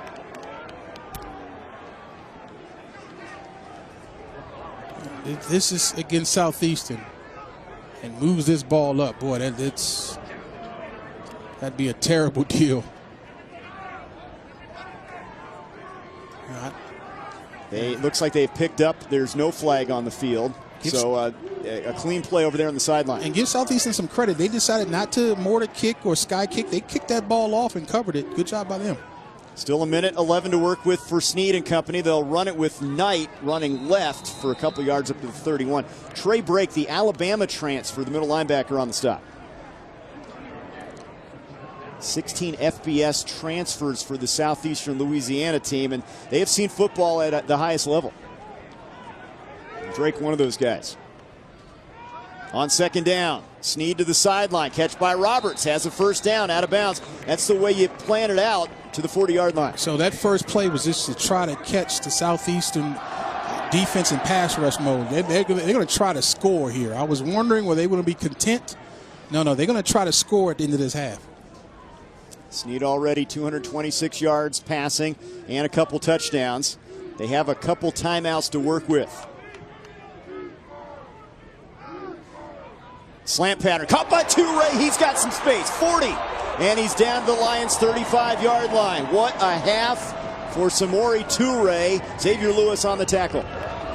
He continues to be productive. He continues to be dynamic. As you see, Montana hurrying up. They're going quick snap and a deep ball. He wants Roberts in the corner. Roberts can't come up with it. Double coverage over there. Looked like he had his man beat. Dontrell Smith in the corner. That freshman is going to get balls thrown at him. We said it at the top. Safety help coming over the top, but you got to come at an angle that you can make a play on the ball. That ball gets behind him, and it could have been caught. It was Donnell Ward-McGee that tried to come over and help, and they almost came up with a touchdown there. 2nd and 10 now. Guarantee you Roberts wants that ball back because he could have caught that ball. Snead, short drop, has his man, the tight end, Colin Bingham. And that's a first down. Now they're at least into field goal range. Down to the 20-yard line, Ward-McGee on the tackle. And they'll take a timeout here. They have one remaining. Timeout, Montana. Their second. It'll be a 30-second timeout. Well, a great response from this offense. And really a great game by number 11. Continue to be impressed with his poise, his accuracy, and how he's led this offense. The execution has been nearly flawless. Well, coming in, the numbers off the charts for these two quarterbacks. Snead this year, 66% completion percentage, accurate arm, and really a dual threat guy. We haven't seen him run it, which is something he did a little bit more before his injury this year. But he's in complete control of what's going on out there. It really is, and they haven't been able to get consistent pressure on him, and that's a problem. Southeastern's going to have to figure out how we're going to get pressure, how we're going to get number 11 off his spot, because he's been comfortable all day, and the numbers show that. You've got the timeout left if you're Montana, with the ball right at the 20-yard line now. 23 seconds to work with. 4 receivers, including the tight end Bingham, to the right side of the formation. Southeastern showing pressure, back off. They blitz one guy. Snead throwing on the run. He's got a man. Incomplete. Looked like he had Louis McGee for the touchdown, broken up by Xavier Lewis at the last moment. Fantastic play by Lewis. Did you see at the end of the play, he gets his hand up and knocks that ball away. Watch the receiver, 2 hands on that ball. This is a touchdown. But Lewis continues to play, and that's what all the really good DBs, they never give up on the play. They play all the way through the whistle. They don't stop until the ball's on the ground. Lions have that pass rush group out there, the Cheetahs, Carr Jr., Fields, Thomas, and Berglund out there trying to get after the quarterback here. 2nd and 10. Back to passes. Snead lobs it up there. Flag is thrown. It's incomplete. And they're going to get Lynch here trying to cover Toure, and 3 flags littering the field near the goal line. Smart play by Lynch because he was beat. That was a touchdown. No question about it. On a double move again, he just reached out and grabs the guy. And in college football, that's just a 15-yard penalty. In NFL, that ball would be down there at the goal line. Pass interference. Defense number 6. Ball in place to the spot of the foul. Automatic first down. And you're probably not going to, well, it's sort of the end of the grab. Now, if that ball was, I don't know if it was tipped or not. Yeah, I'm not sure if that ball is tipped, it's no penalty now. Well, it doesn't matter now. Move First point. and goal outside the 6, and Knight out of the backfield with the touchdown grab. Snead with his 3rd touchdown pass of the game, and it's 37-21 right before halftime. Yeah, that's the 2nd touchdown out of the backfield for Marcus Knight. Much like Williams on the other side, you can do a lot of different things with him, and he's a matchup nightmare for linebackers, and they just sneak him out of the backfield for an easy 6. That's his 2nd receiving touchdown this year. They go 71 yards in 7 plays, only 1:03 off the clock. And some impressive offensive numbers for Montana here in the first half. Extra point is good from Brandon Purdy, 38-21. So this is just a flare against a blitz, and you're saying, I'm going to outrun the linebacker. And Trey Drake has had a tough night trying to cover number 21, Marcus Knight. And again, no disrespect to Trey. He's a really good football player. He's an Alabama transfer, but he just doesn't have the athleticism and the foot speed to stay with 21. Now, here's the pass interference. Was this ball tipped or not? No. So that pass interference to me looks like it just came out like a duck. And he may have hit his arm that made that ball flutter like that, but that has no impact on the pass interference. So that's the right call. Again, we've seen this group in striped shirts. They've had a long day of work, but they've been really good for the most part in what they've been calling. Well, it has been a game of big plays here in the first half. We've had a kickoff return touchdown for Montana, and look at the quarterbacks. They have not disappointed. Snead's career high is 464. He was FCS National Player of the Week against Idaho State this year. He's on that kind of a pace right now. And Virgil has been impressive as well after they had a bit of a lull. And here's an onside kick.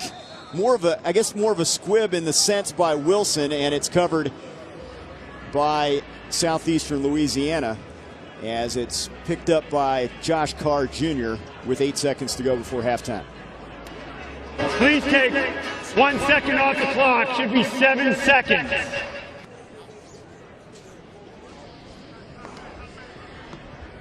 A lot of fireworks first half. 59 points? We got there. We didn't know how we were going to get there. Start off a little slow, but 59 first half points between the two teams. That's about what we expected.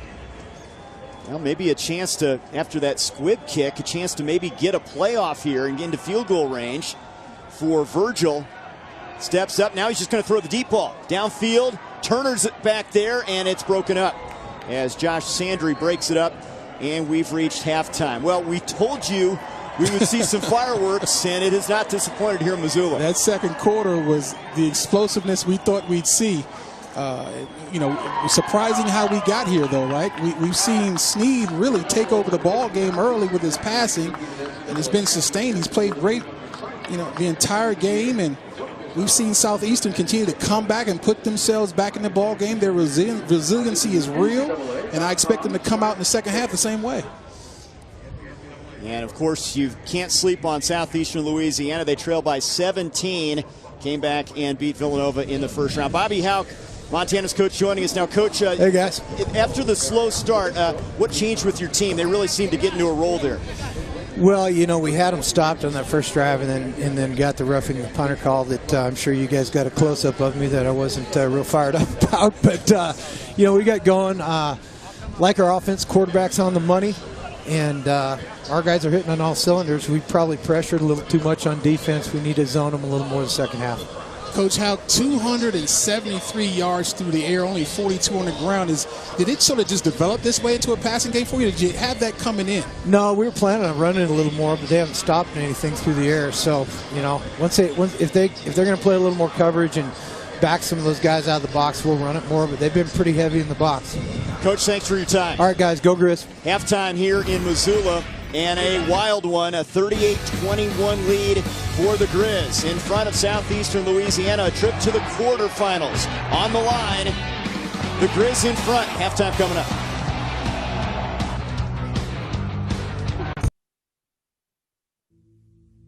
We need your help. And then as we get towards the end, that's where it's going to pick up. We are starting the Jimmy V Foundation for Cancer Research. Okay, I'm ready. Dear Victory, we once had a very dear friend. His name was Jimmy Valvano, and he was obsessed with you. He loved you, Victory. This was a man who lived to win. As a basketball coach, he won.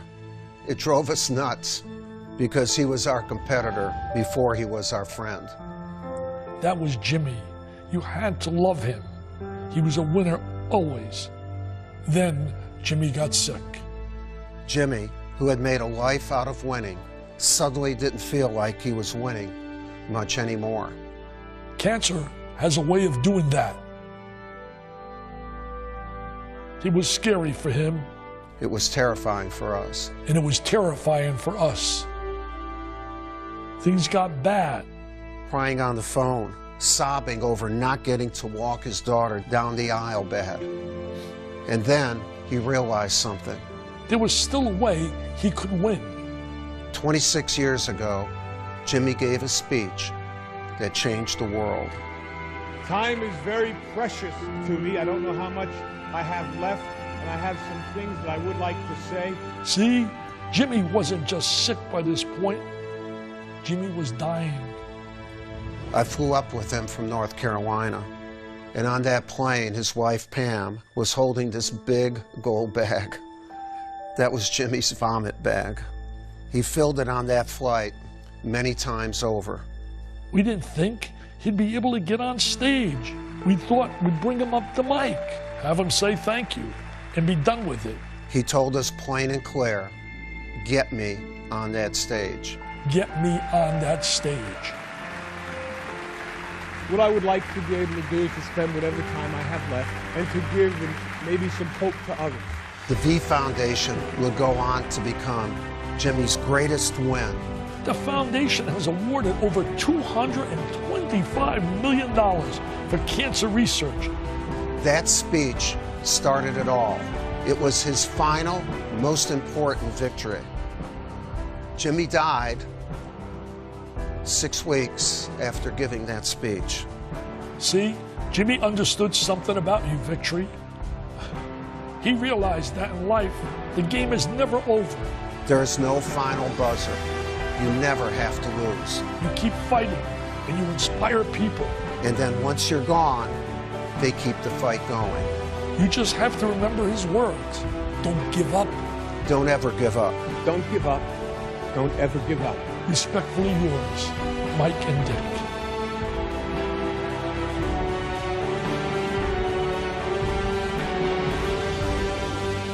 I just got one last thing. I urge all of you, to enjoy your life, the precious moments you have. Join ESPN and the V Foundation in the fight against cancer. Visit v.org/donate. All donations benefit the V Foundation for Cancer Research. It's halftime in Missoula, Montana, taking on Southeastern Louisiana. FCS second-round play. We'll take a look at the FCS brackets when we come back.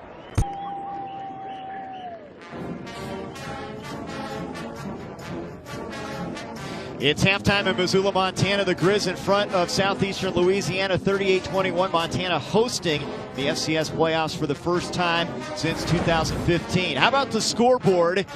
Two teams advancing. James Madison, the #2 overall seed, and Northern Iowa, an upset victory, and they'll meet in the quarterfinals in the next round. Weber State down in Ogden in front over Kennesaw State. The winner of that one will take on the winner of this one, and an upset brewing in Arkansas. The Redbirds have a 14-point lead in the third quarter. More halftime to come. Montana in front of Southeastern Louisiana by 17. We'll take a look at highlights and stats next.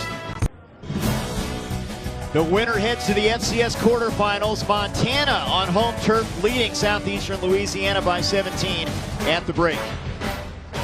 Well, at the outset, we talked about offense, almost 600 yards of total offense combined between these two, but it's really been about the passing game so far. No question about it. It started off with a tough, really roughing the kicker penalty, but, you know, we knew that Southeastern could throw the ball. They were who we thought they were, right? But this Snead guy has sort of taken over the game as this thing went along. Yeah, it looked good early for the Lions, and this roughing the kicker penalty kept the drive going. It did, and I didn't like the penalty. I thought it was a bad call, but you know what? Give Southeastern credit. They took advantage of the call. Connor gets the touchdown, and it was a great start for the team in white. And then how about Snead? 273 through the air. Well, they decided that they were going to crowd the line of scrimmage and take away the run game. So give a lot of credit to Tim Rosenball, an ex-quarterback himself. He put the game in Snead's hands, and Snead has delivered big time in this first half. This is a Montana team that thought they would run the ball a little bit better, only 42 yards rushing, but they really haven't needed it. At the end of the day, you got to have more points than the other guy. They want to run it. They want to be balanced.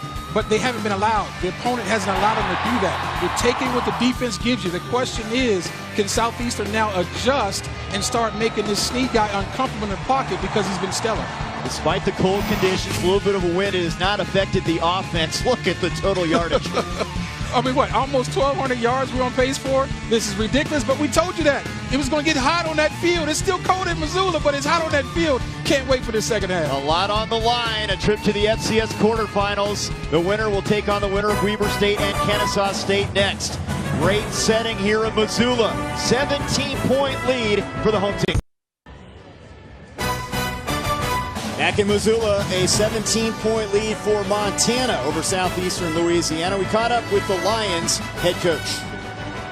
Frank Zelfo joining us at halftime. Coach, talk about your team. You've been down before like this last week. Your message here. Yeah, we were uncharacteristic in the first half, especially on defense. We gave them so many big plays, made it too easy for them. Look, that's a really good football team. They don't need any help, and we provided that for it. And same thing on the kickoff return. Bad kick, got returned. And then we gave up too many big plays. So go in there, regroup, take a deep breath, and let's see what we can do in the second half. Coach, Montana quarterback Dalton Snead has been great in the first half. What do you do to make him uncomfortable in order to get back in this game and win it? Yeah, get him off his spot, but then we've got to do a better job in coverage. He's able to get the ball out on time, even with a good pass rush and some pressures that we had. He was able to get the ball out on time because of coverage breakdowns. So we went in there, made a few adjustments, and we got to make him hold on to the ball a little bit more. But he's good, man. That guy's been good all year long. He's been good his entire career, and he's at home and he's playing well. So we got to do some things for us, though. We got to make him be a little bit more uncomfortable in the pocket. Two of the top scoring offenses at the FCS level showcasing their skills, and we knew there would be a lot of skilled people that could get involved in this matchup, and Montana's not out of the woods. That 17-point lead does not look like a big lead in this type of a game. And I asked Coach how do you get back in it and win it. Well, they're in the game. Let's make no mistake about it. They're completely comfortable. There's no panic in the away locker room today because this is just something that they're comfortable with doing, and they have the type of offense that they're never out of it. They need some stops, right? They've got to solve the Dalton Snead problem. They've got a Dalton Snead problem. It's happened the entire first half. Can they get that solved? Can they get the questions answered? Can they get him off his spot and make him uncomfortable so they can get some stops and try to win this game late? The Lions coming off a win over Villanova, the number 8 overall seed, 45-44 last week. Montana had a week off after losing in the Brawl of the Wild game at Montana State, 48-14. That was a disappointing game, but Coach Houck mentioning they were hobbled, injured, and they've used that week off to kind of heal their wounds a little bit and gear up for this one. Yeah, I asked him straight up, hey, there's a lot of people that look at it two different ways. I want to play right away after a bad loss against a rival, or I want some extra time. He said we needed the time. We needed to get healthy. And once again, Snead needed to get healthy. I can't emphasize enough, he's the type of guy, according to their head coach, he's the type of guy that needs to practice full speed the entire week to have a good week, and so you're seeing the product of that right now. Ball blows off the tee. We've seen that happen a couple times here.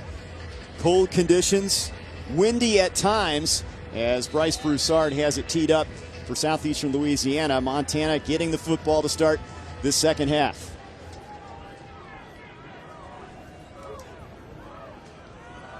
And we're underway. This is returnable. Flowers already has an 81-yard kickoff return for touchdown. Here he's across the 20.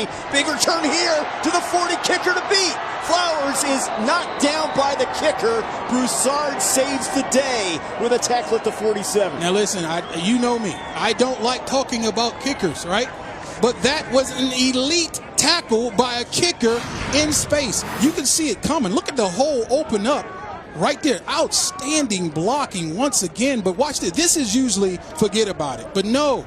Watch him track the ball inside out and tackle that leg. You see a lot of defenders who practice every single day don't do it that well. 48-yard return, the sophomore from Baton Rouge, the kicker with a big play. Snead, first play of the third quarter, and it's incomplete as he goes over the middle.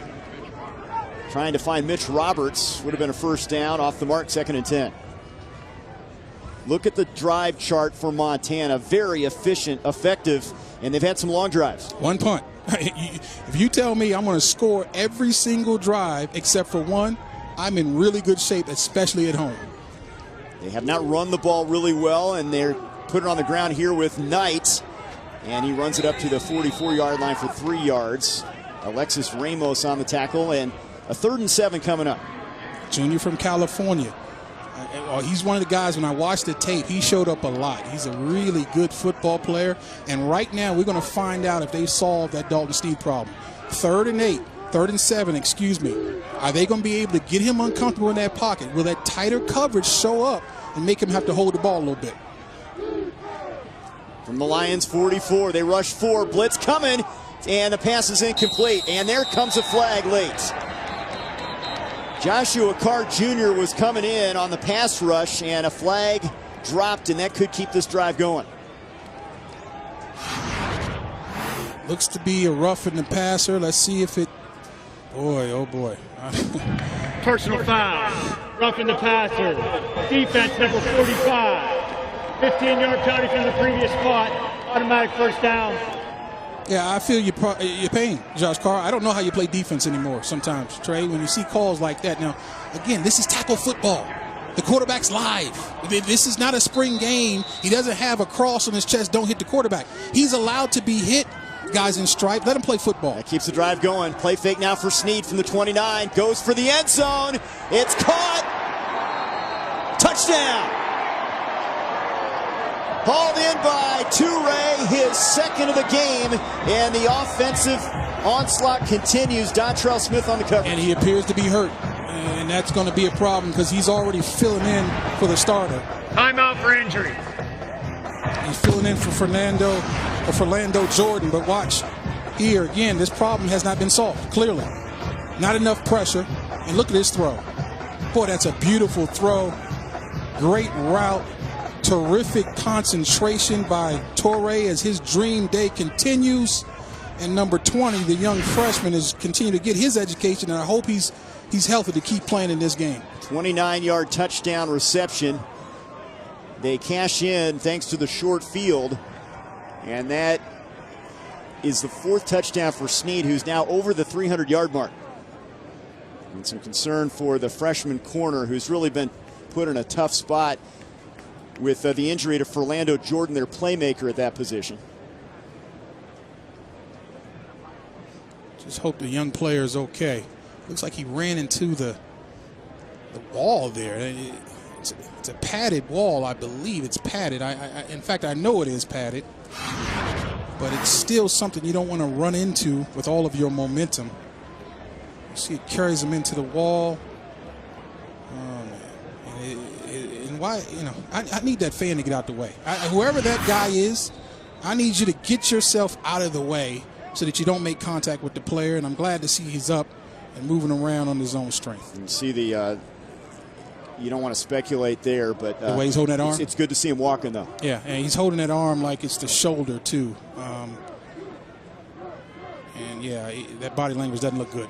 And Purdy tacks on the extra point, and Montana picks up where they left off in the first half. 45 on the board. Great concentration, great throw, and a great day continues for Samori Toure as the home team's up big. 45-21 Montana scoring on their opening drive here in the 3rd quarter. ESPN's coverage of the FCS Championship continues next week, and quarterfinal coverage on ESPN, ESPN2, and ESPN3. For more information, go to NCAA.com, the official online home for all 90 NCAA championships. It's cold. It's been windy at times, but it has been all about offense. 45 on the board for Montana, though. Southeastern Louisiana has shown the ability to move the football as well. They've got some work to do as Adam Wilson has it teed up at the 35-yard line. Mitchell watches that go over his head. It'll be a touchback. Well, if you're Southeastern Louisiana, 286 total yards and 21 points, you can't be disappointed with your offense. No, they are playing well. The one thing that jumps out is the pre-snap penalties. Their offensive line has had too many false starts. That's been an issue. Other than the false starts, they played really well offensively. Their defense needs to give them a chance. They're not getting stops. That's the problem. They need to get a stop. They need a few of them. But we know they should have the confidence. If they do, they'll be fine because the team in white can move the ball and score. And you see they finished that first half strong with those 2 touchdown drives. Here's Virgil over the middle. Catch is made. It's hauled in by C.J. Turner. Makes a man miss. Across the 45 and up to the 48-yard line. Pickup of 23 there. Dante Olson on the tackle. We talked about Sneed, and there's a Dalton Sneed problem for Southeastern. Well, there's a chasing Virgil problem. There's an entire offensive problem for Montana because Southeastern's coming. There's a pass to the sideline to C.J. Turner. Short gain, run out of bounds at the Montana 49. Darian Nash on the coverage. I'd like to see Montana started to tighten up their coverage too. I'd like to see them begin to tighten up their coverage and play zone behind them. Take away the easy throw. Force Virgil to throw it over the top with safety help. Force him to make long throws in the tight windows. Those are tough passes for all quarterbacks. 4-receiver look. Montana showing blitz. They'll send a couple linebackers. And there's a pass complete to Mitchell on the sideline. Mitchell inside the 30 has a first down. And he's down to the Montana 22-yard line. Gavin Robertson on the tackle. And that was set up very well on this near sideline. Well, that's a man beater. That's what you do to tight coverage. We talked about the tight coverage. Well, here it is. Now, we saw earlier that Austin threw a great block. Look at Lorenzo Nunez now. Repay the favor to Mitchell. Austin Mitchell is a complete wide receiver. Well, guess what? So is Lorenzo Nunez. Terrific physical block on the outside to Spring Mitchell. 26-yard pickup as they near the red zone. Handoff Williams trying to get it out to the outside, off tackle, and he's inside the 20. Dante Olson gobbles him up there. One of the best in the country. 152 tackles coming into this game. Yeah, and we said he will be in the NFL next year. There's no question about it. I don't care if he's playing special teams or whatever. He's an NFL player at the linebacker position. I want to see them get Devontae Williams the ball more, though. Obviously, Austin Mitchell has been dynamic today, but I want to get Williams involved more in running it and in the pass game. Virgil setting up for the end zone. Caught for the touchdown, C.J. Turner. Defender at his back turned, and Turner hauls it in. And the offensive roll continues for the Lions. They've scored 3 straight touchdowns. I wouldn't go anywhere. All right, I wouldn't leave this game. This game is far from over. This is what this team does. As you see, this is a 50-50 ball fade in the corner, and Nash has a hold of the jersey. He's doing all he can. He's fouling, and he still can't prevent the touchdown.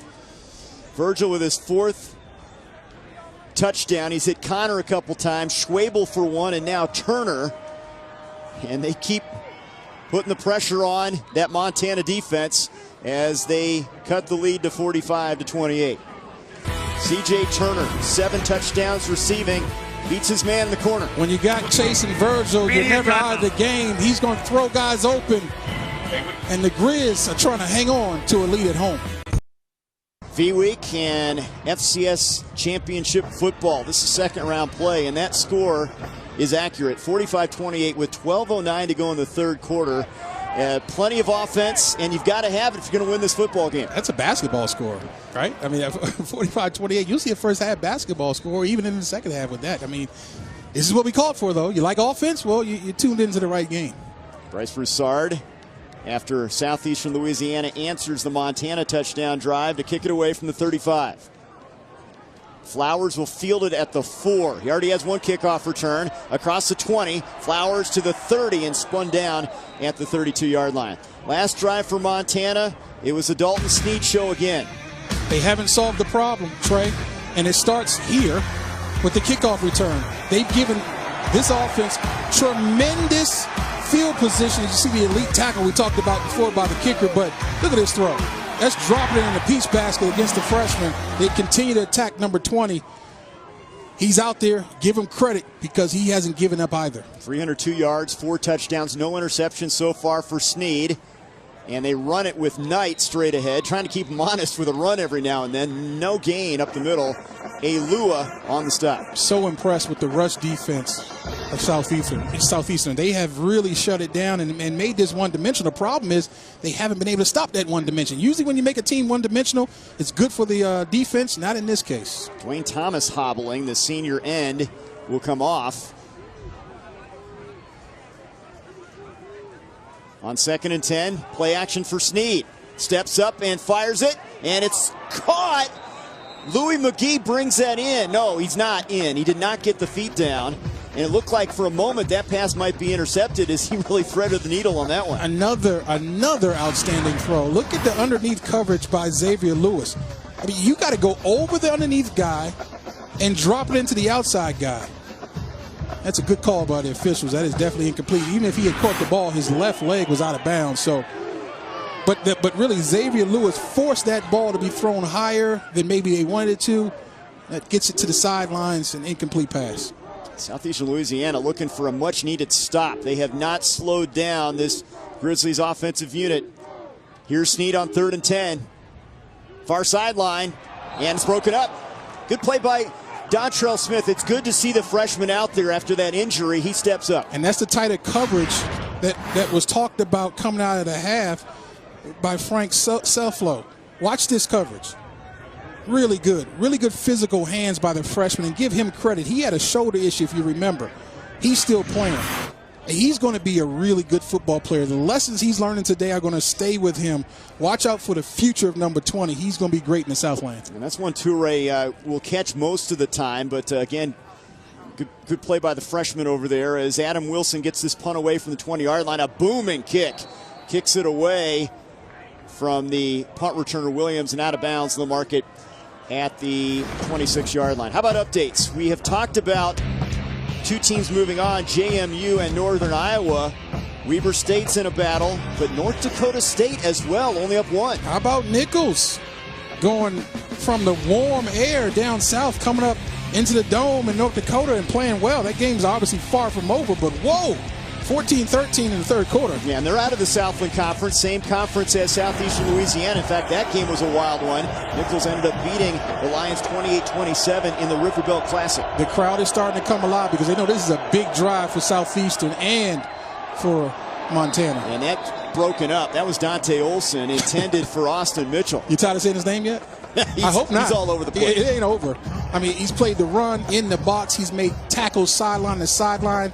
And in the passing game, he's gotten to his drops and played the football.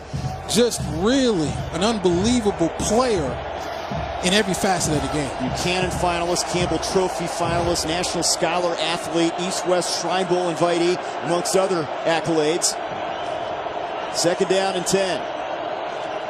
Pressure coming. Out of the backfield, it's Williams.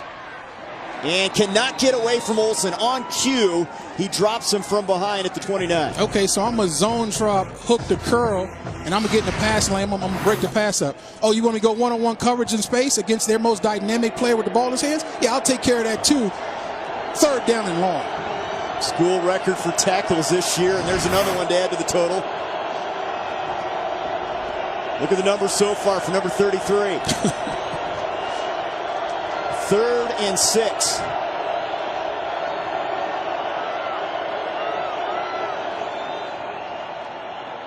Virgil.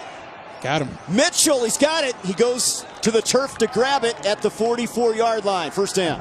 If you don't get pressure on number 9, he will hurt you.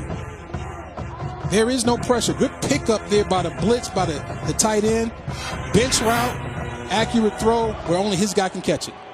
Now we'll go a quick toss to the sideline, and this is Connor, and he's wrangled at the 47-yard line. Justin Calhoun over there on the stop. Connor's had a nice game, junior from New Orleans. And you can see how they spread the wealth around. They come at you from a lot of angles. Makes them really hard to defend. They get the tailback involved, they get the tight end involved, and they got 3 or 4 guys on the outside who can make plays as well. Virgil 28 of 40, 321 yards, 4 touchdowns. Trying to keep his team in it here. Here they come. On the blitz, Virgil's pass is incomplete. Off the fingertips of Turner. Lewis was coming in on the blitz from his linebacker spot. Great rush by Lewis. Watch him heat up this pocket and force an inaccurate throw. And you know, because the quarterback, Virgil, is a good quarterback, he's not going to look at the rush, but he feels that heat. And he knows it speeds him up, and that's why that ball was inaccurate. They've been effective today on 3rd downs. This linebacker crew for Montana is really special. You need to get it to the Grizz 45 to keep the drive going. Trips to the right this time. Here comes the blitz. Rolling right, Virgil. Hit and dropped. Back at the 38. Dante Olson, the All-American. It's really kind of crazy, right? If you want to get something done offensively, you better get 33 blocked. They're trying to block him. It's not like they're allowing him to do it. This is a rollout. The inside linebacker is not supposed to make the sack on a rollout pass. But because the linebacker is so instinctive and he plays faster than his 40 time because he knows exactly what's going on, he makes plays all over the field. Dante Olson, second in the nation behind the FBS Cal player Evan Weaver in terms of tackles at all levels with a big play there. There's a fair catch called for by Jerry Lou McGee, and the Grizzlies will have it at their 25-yard line. Boy, is this kid a special player. I mean, really, I loved him on film, but it's a lot. And they told us, you're going to love this guy in person. Well, I do. And if you're an NFL scout, trust me, they're in love as well, because you just don't find players every day that have the nose for the football, and when they get to the tackle, it's a sure tackle. Very rarely do you see 33 miss a tackle. And Montana trying to keep their offense going now as they'll start from the 24-yard line. Snead to the sideline. It's Toure, and they bottle him up this time. He's drawn a lot of attention. Couple guys over there. Xavier Lewis and Dontrell Smith, short game. Frank Selfo, the head coach of Southeastern, told us it was going to be tighter coverage. He said we're going to have to get closer to these receivers because they're catching the ball in space and they're making plays. Well, they're living up to that. Aside from that first touchdown, they're showing tighter coverage, and it's helping. Now they'll run the ball with Knight turning the corner, and he's close to a first down. They'll mark him out of bounds just across the 32-yard line. Third and short coming up. I think the Grizz have got to find a way to get a running game because the play-action pass game is not there for them. They've been great offensively, and especially through the air. But if they can now begin to run the football, boy, that'll make it and that'll run clock too. It'll make a really tough proposition for a comeback. You see just 45 rushing yards. They need just one here.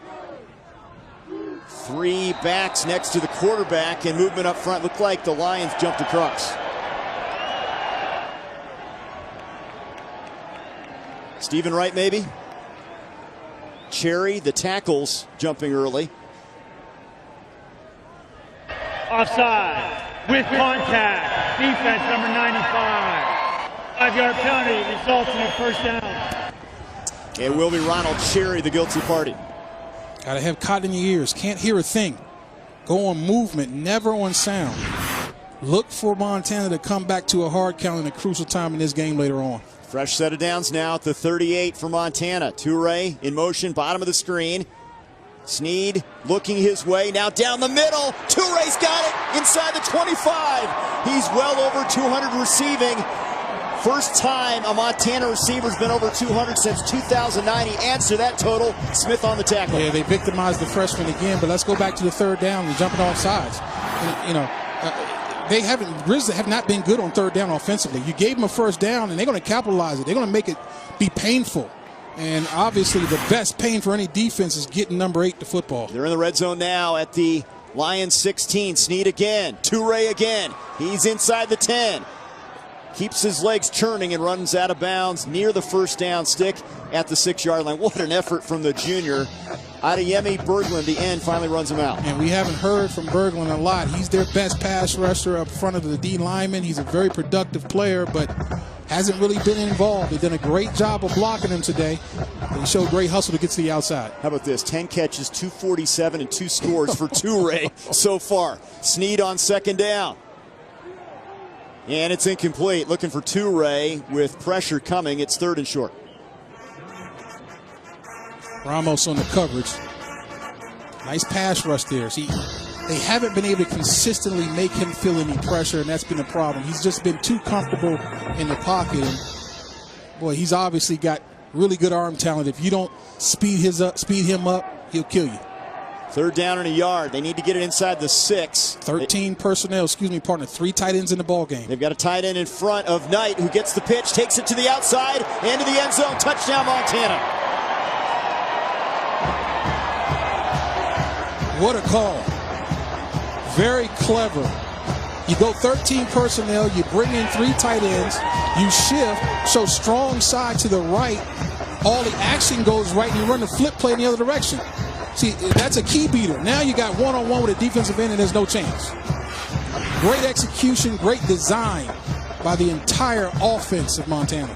Knight has 2 touchdown runs and a touchdown reception, and they're over the 50-point mark as they march 76 yards. Most touchdowns in a season now by any Grizz player. Knight has tied that record, so a season for the record books for the sophomore. No question about it. Extra point, no good, but 51-28. Knight finds the end zone.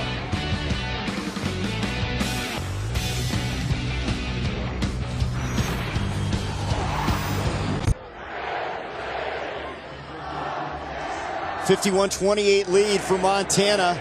A lot of offensive fireworks here in Missoula as Montana tries to get win number 10. First time they've hosted an FCS playoff game since 2015. And it's been the Samori Toure show, over 200 receiving. And now Marcus Knight starting to heat up. He has 3 touchdowns total, 2 of them on the ground. Now, who's the early player of the game? Is it Toure or is it Sneed? It's got to be. It's got, well, and Sneed's thrown for 362, but Toure, historic, one of the best games ever by a receiver at Montana. Yeah, and it's been told to me that he just needs 23 more receiving yards. It'd be the greatest receiving game in the history of the program. Wow. Wow. And Wilson's kick is going to find its way to the end zone, and the Lions will have the football on the touchback. And as good as they have been offensively, just too much Montana offense. How about bids by conference? Big Sky's had a great season, but look at the Southland with 3. They're showing up. 3 bids, and they're somebody to be reckoned with. And you think, hey, a lot of teams from the South having to travel to warmer, cooler climates in these playoffs, but they've shown there's a lot of talent in that conference, and there's a lot of parity around the country, really. That's what it's all about. Dante Olson's had a big game on the defensive side of the ball for Montana. They've given up 28 points, but he's been everywhere making plays. Virgil steps up, deep ball. He wants Mitchell. Just overshoots him inside the Montana 30. Nash trying to chase him down the hash mark. So and Mitchell looks to be a little hobbled as he trots off, but there's 2 players on the field that no one can cover, right? And we know it's number 8 on the home side, and then 81 in white. No one's been able to cover him. Can they just give him the football? That's the second time he's been overthrown. That's a touchdown if that ball is thrown where it needs to be. How many times that your quarterback's thrown for 321 so far, and you find yourself down 51-28? You're going to pitch it to Williams, running left. He's hit hard in the backfield. Does get back to the line of scrimmage. 3rd down and long coming up. And guess who made the tackle? I mean, that has to be Olson, right? Yeah, well, and in fact, it's actually, to be fair, because I thought it was Olson, it's actually Jace Lewis who makes that tackle. Yeah, he's got the bloody elbow there. Yeah, I mean, he's a throwback guy, though. I mean, this guy is going to play. He doesn't care. He doesn't care how cold it is. He doesn't care how sore anybody is, whatever. He's going to make plays all around the field. But give credit right there. That was Jace Lewis on that nice tackle there. 3rd and 10. Virgil over the middle, behind his receiver and incomplete. He cannot find Ed McGee. Josh Sandry on the coverage, and a rare stop for either defense. They get one right here. It hasn't been errant very often today. He's just had a few, and that was one of them. He needed that 1st down because he had an open receiver and threw it behind him. Well, when you hold serve like that, and the way this Montana offense is playing, they got a chance to really break this game open if they get another score here. They do. Obviously, the Sneed problem persists, and they're running out of time to get it solved. And the bobbled snap by the punter, and Dunlap just gets that one away. It'll bounce across midfield, and Louis McGee will let it settle at the 47-yard line. Dunlap barely got that kick away, and Marcus Wellnell was in there coming after the punter. They're lucky to get as many yards as they did. The kicking game, again, I can't stress enough. In big games like this, the kicking game will become an issue if you allow it. It's just a bobble catch right there. There is no foul for roughing the kicker. The ball was tipped. 1st down. And I question whether it was tipped because I don't know if I saw a hand on that ball. I'm just saying. Well, that could have been disaster, though. You get a block kick there. Yeah. You've already had a tough time stopping this offense. They still have a short field to work with. Montana starting at the 47-yard line. Wouldn't shock me at all. Not today if they run it every play, but they start to get 21 the ball a little bit more.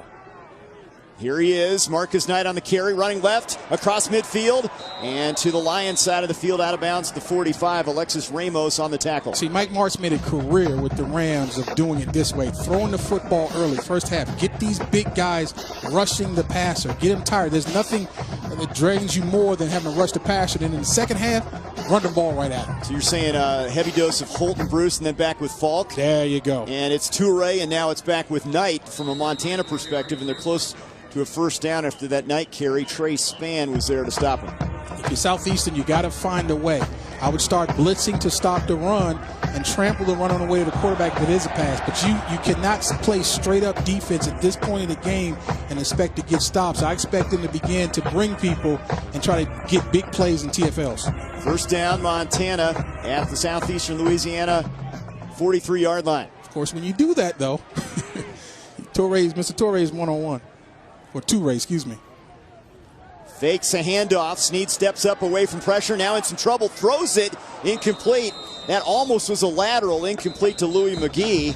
Adeyemi Berglund was in there, causing all kinds of problems, and there's a flag on the field. That's the pass rush they need. That was a four-man rush, and they were able to get Snead off his spot. And he threw a very dangerous late pass outside. There is no call for holding. Second down. We're going to pick up the flag here. Second down and 10. There's the pressure there. Yeah, I didn't really see a hold. But that was a really nice rush by Adeyemi Berglund. Second team All-Southland senior from Nova Scotia. Second down and 10 to the sideline. And hanging on for the grab is Roberts. He bobbled that, but they're going to give him the catch at the 37. Lynch on the coverage. Interesting. Now, the official was all over it, but it looked like that ball was moving around at the point that he went out of bounds.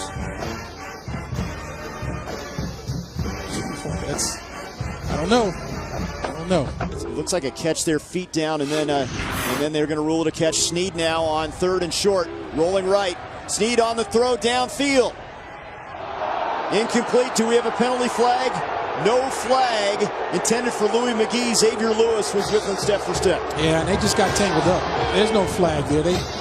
They're trying to play sandlot football, and he saw his quarterback scrambling, so he goes deep and he stumbled. There's no foul there. That's incidental contact. I know the home crowd wants it there, and I get it. You see a guy go down with his arms flailing, and he did a good job of trying to draw the flag. You know, you throw your arms up, hey, Mr. Official, but I think there's no flag there. They're going to go for it here. 4th and 6, kind of that in between. Too long for a field goal. Doesn't make sense to punt it. They'll go for it from the 37. Snead. Louis McGee's got it. That's a first down grab to the 28-yard line. Ward McGee on the tackle, but he found the spot in the zone to move the chains. That's a really good job by the quarterback, Snead. Watch the patience. Look at him look off. There's the curl route, hooking up right there, just inside the numbers, just outside the hash. Had to drive that ball in and get it in early, and he did. And they've converted on both of their 4th down tries, and now a chance to burn some more clock here. Late stages, third quarter. They go to the sideline to Roberts. Roberts is out of bounds after a short gain to the 23. The numbers keep piling up. Approaching 400 yards passing now for Snead. And there's the hitch. They've been running it all day. And Dejon Lynch, 9 yards off. I mean, if you're going to be that far, and I understand why. You got a guy trying to have the greatest game in the history of football. I'd give him room too, but boy, that hitch is just so easy to throw. They'll go double tight ends this time and run it with Knight. And he's down to the 21. We haven't seen that look a lot. Bingham and Deming, 2 tight ends. Xavier Lewis on the stop. Look at those numbers. Guy that had 5 passing touchdowns at UC Davis, 464 through the air against Idaho State, and one of his best games of the year at the right time in postseason play. If I am Southeastern, I'm trying to figure out how I can get some penetration, get a TFL or a sack. 3 tight end look again. All to the left side of the formation. They'll run it with Lynch. He's got a first down to the 15. Lynch inside the 10. First and goal, Montana. Ramos finally got to him. but this is a guy in the fourth quarter that really could put this game on ice with his running. Tim Rosenball, the offensive coordinator, is so smooth with what he's doing. He's overloading one side, and they're bringing motion to get everybody's attention to the strong side, and they're running back weak right up the A gap because they're out leveraged back to the weak side. This is just really well-designed offensive football by Montana. Knight now 15 carries, 66 yards. They'll give him the football again. Knight trying to get to the outside. Knight towards the pylon. Touchdown.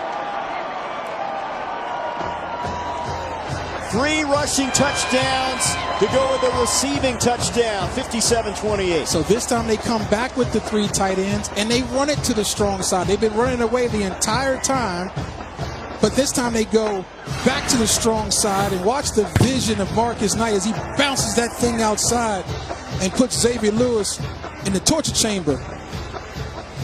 And that's close. That knee very close to being down before that ball breaks the plane, and they might take a look at it. And now he's the Montana record holder, if that stands, most touchdowns in a season by a Grizzly with 24.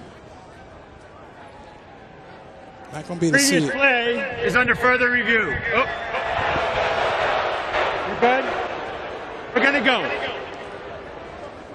Now, wait a minute now. Are they going to review it or go? I mean, the replay has been confirmed. Touchdown. Okay.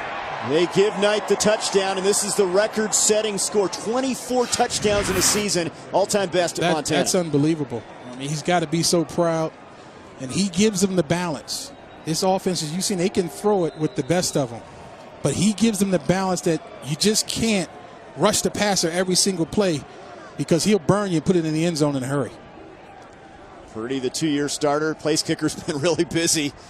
Number 39 knocks it through there, and it's 58-28. Now their season high 61 back in week 2 against North Alabama. They're on a that's on the clock. Yeah, there's a lot of football left here. That season high is on the clock right now. Because just be honest, Southeastern shown no sign that they can stop the offense. They played great also, but it just appears that the Grizz have come up with just a few more stops just to get ahead. 30-point advantage now, and a lot of work for Coach Cell Phone Company as we look at the updated brackets. Bottom part of the bracket, James Madison and Northern Iowa. How about the upset win over the Jackrabbits for UNI? Yeah, and the Jackrabbits, who I love that nickname, by the way. The Jackrabbits, a lot of athletes on that team. I saw them earlier in the year. They've got some guys who can go. You see our bracket, the winner of this one will meet the winner of Weber State and Kennesaw State. They're playing right now in Ogden, Utah. So what do you do now if you're Coach Selfo? We know about their ability to score points in a hurry, but their defense has to step up here in this fourth quarter. Yeah, so right now they've got the ball. So they don't have a problem in offense. No false starts, no penalties. Execute on third down. They should be fine. You continue to drive the ball. The problem is defensively. They've had no answer for this pass game, and now here comes the run game now that the lead has gotten to him. Wilson's kick fielded by Mitchell. He's going to bring it out of there. And he's shy of the 20-yard line, knocked down at the 18. Well, Virgil's thrown for 321. They have 372 yards of total offense, but they're down 30, and they erased a 17-point deficit. Is this too much to ask for this team late here in the third quarter? Well, for most teams, I would say yes, but not for this offense. They're just too explosive. I mean, you just need a couple of things to happen for you right on defense. But for the most part, they've stopped themselves for the most part with untimely penalties to get them off schedule. If they play mistake-free football for the rest of this game, they'll score more points.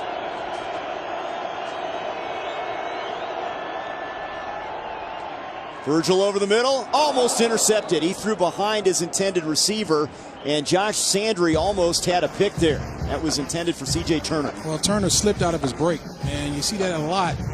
Usually ends up in the INT. They're lucky that that ball was not picked off.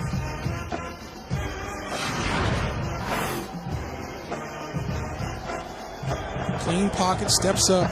See, he just slipped out of his break. He'd have been just fine if he was able to keep his feet. They're getting receivers open against this zone coverage.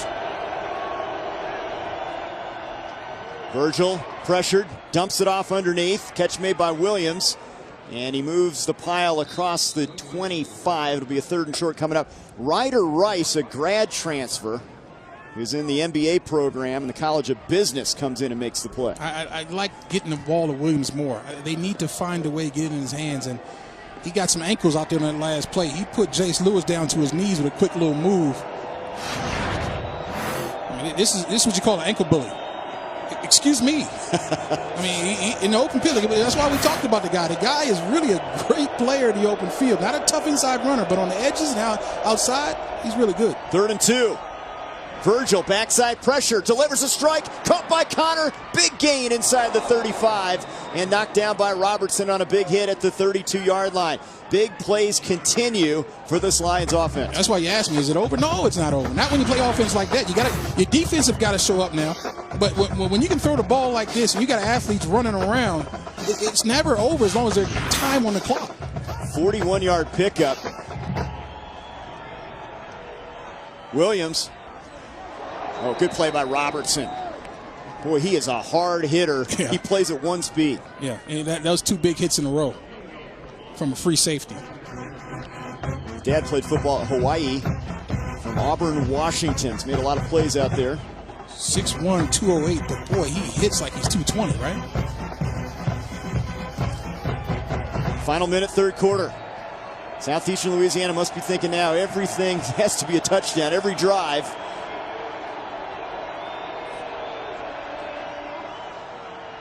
Virgil, incomplete, broken up by Jace Lewis. Good play there. He tried to get to his tight end, Matt DeBlazo, the junior, but Lewis, Olsen, O'Connell, they've made a lot of plays out there at linebacker. Boy, he had Devontae Williams wide open, and I mean wide open in the flat in the other direction. Number 1 goes out the other way. He never gets to it. But boy, how about that coverage? These linebackers, and we've talked a lot about Dante Olsen, and we should, but these guys as a group are as good as there is in FCS football. Yeah, it's a first-team All-Big Sky guy right there at that outside linebacker spot. 3rd and 10. Virgil drops it to Williams out of the backfield inside the 30. It's going to be short of the 1st down. Definitely 4-down territory, though, as he's out at the 27. Yeah, that's positive play. Now you got a half. See, now this is very manageable 4th down, especially for this offense. And like I said, I got to get Williams the ball more. I got to get it to him more because we know what he can do in space. 4th and 5. Got to have it. You don't score here. Really tough. We still have a quarter, but really tough. They're in a really tough spot down 30. If you're the Grizz, are you bringing pressure? I'm playing coverage here. I would not blitz in this situation. They're too dynamic on the outside. They've been great on 4th downs this season. Can they pick up 5 this time? Here they come. Virgil, slant, and it's incomplete off the hands of Williams. He had it. I said you got to get number 1 the ball. Well, they try to get it to you. That's right through your hands. You got to find a way to make this catch. That's a 1st down. And that ball's coming in hot. Sure it is, but that's a very catchable ball. And his hands gets up late and ate him up. And I'm wondering when he came out of his break, that's why you tell receivers, whether running backs or wide receivers, when you come out of your break, have your hands available. His hands got up a little late. That ball goes through. Tough miss there on a crucial 3rd down. Well, Montana in the driver's seat right now. This could be the final play of this 3rd quarter. Up 30 with the ball at the 27. Snead's going to go back to the air. Why not? Caught by Roberts. Cross the 35. Great effort. Yards after catch for a 1st down. Dontrell Smith finally hangs on. And how about this crowd? You tell me they're not into it up 30. They wanted a face mask on that last play. And I think the defender got his hands off quick enough to not get the call. But, boy, knowledgeable fans, into it, 30-point lead, they don't care. At the end of the 3rd quarter. And Montana on cruise control right now as we look ahead to the 4th quarter. The Grizzlies hosting a playoff game for the first time since 2015, and they have not disappointed. 482 yards of total offense, up 30. 4th quarter comes up next from Missoula.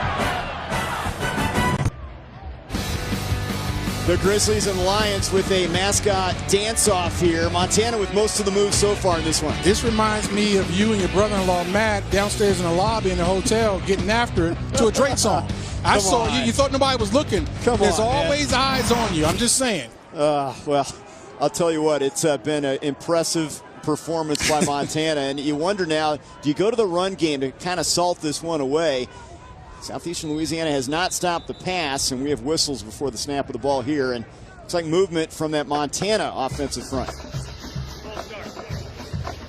Offense number 78, 5-yard penalty. That's Conlon Beaver, the left tackle. So, yeah, the book says, yeah, run the ball, but understand this. When you're up 30 and you continue to score, you can't lose, right? And so if your best chance of scoring is to throw the ball, I understand. I'm a defensive guy. I want to run the ball and run clock. I suspect they will be throwing it around a little bit today. 1st and 15 now. They hand it off to Nick Osmo, who's in the game, and the freshman from Portland, Oregon, moves the pile forward, gets that yardage back, and look at this, still moving the pile. We're going to mark his forward progress up to the 39-yard line, 6-yard pickup. Fresh legs. Bringing the big back, fresh legs. Haven't played a whole heck of a lot. Dontrell Smith, the freshman corner, shaken up again. We've seen him hobbled a couple times in this one.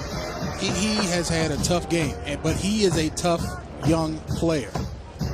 He's got a lower leg thing now. He had a shoulder earlier. He's taken some tough plays. He's made his share of plays. Still like the future for number 20. 2nd and 9. Osmo remaining in the backfield. Sneed looking to throw it. Goes to his tight end, Colin Bingham. That's a first down catch to the Lions side of the field and knocked down by Smith at the 43-yard line. Shallow cross. And all the attention are on the receivers, Louis McGee and Toure. You run a shallow cross with the tight end. He makes a play for you. Now we have whistles again. Bingham, by the way, that last catch, he's a big target at 6'3", 248. His dad played at Montana in the late 70s and 13 years in the NFL. Yeah, he's from right here in Missoula. He's a legacy. You think he doesn't know what this program is all about, know what that number 37 means, know the history of what's going on, and wants to put his name in the annals with a national championship? Illegal substitution. 12 players in formation. 5-yard penalty. Remains first down. That 12 players saying that's what cost Kansas the 1968 Orange Bowl against your Penn State team. I don't understand why you would bring that up. I mean, you know, did you go to Kansas or something? No, My just goodness. Throwing it out there. Yeah, I know you went to Kansas. Penn State, so I had to bring it up. I mean, do they play football at Kansas? Oh, we'll have that conversation. Moving on. First down and 5 now for the Grizzlies at the 37. Sneed. Sideline and incomplete, and that's one of the few balls that Toure hasn't been able to bring in. A little bit high on that pass to number 8. What a game for this kid, huh? Averaging 23 per catch on the day. 11 catches, 256 yards, and 2 touchdowns, and still time on the clock to get more.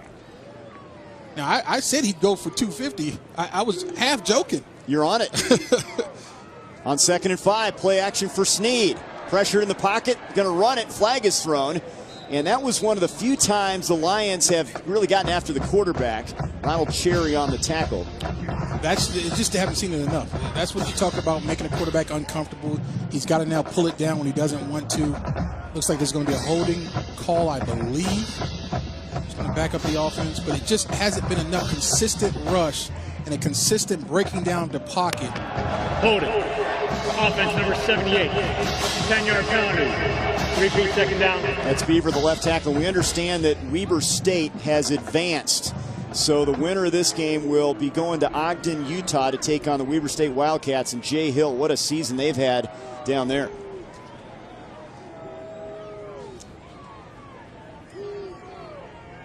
Second and 15. Sneed. Incomplete behind Louis McGee. It'll be 3rd down. And so let's update the bracket. Weber State has had a tremendous season, the number 3 overall seed. They hang on in a really good game against Kennesaw State. Yeah, it really was. Kennesaw has to be proud of how they played.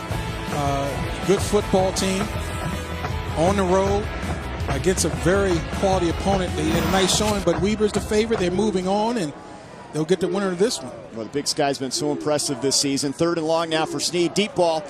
Toure's open. He's got it inside the 10, and he has another touchdown. Samori Toure does it again. 47 yards on that one. So he is now the single game all-time receiving yardage king in the history of this storied program. And you got to feel for the freshman because he's physically hobbled. And he's going against one of the top receivers in America who's really hot and shows no signs of slowing down. 303 yards receiving for Toure, 62-yard touchdown catch, 29-yarder, and now this one. And it goes for 47 as Purdy tacks on the extra point. And now Montana has a season high in points. They're up 65-28. Well, it's the playoffs. The opponent's going to keep coming. They don't feel bad for you. Just get it to number 8 and keep lighting up the scoreboard.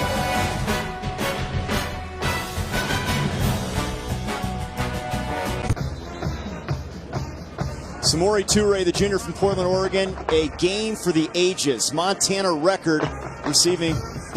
What a game it's been for number 8. Well, it's a Tioga Jackson record, too, because I've never witnessed a game this prolific in my broadcasting career. Have you? Those are Jerry Rice numbers right there. Yeah, they are. I mean, that's a heck of a name you just threw out right there.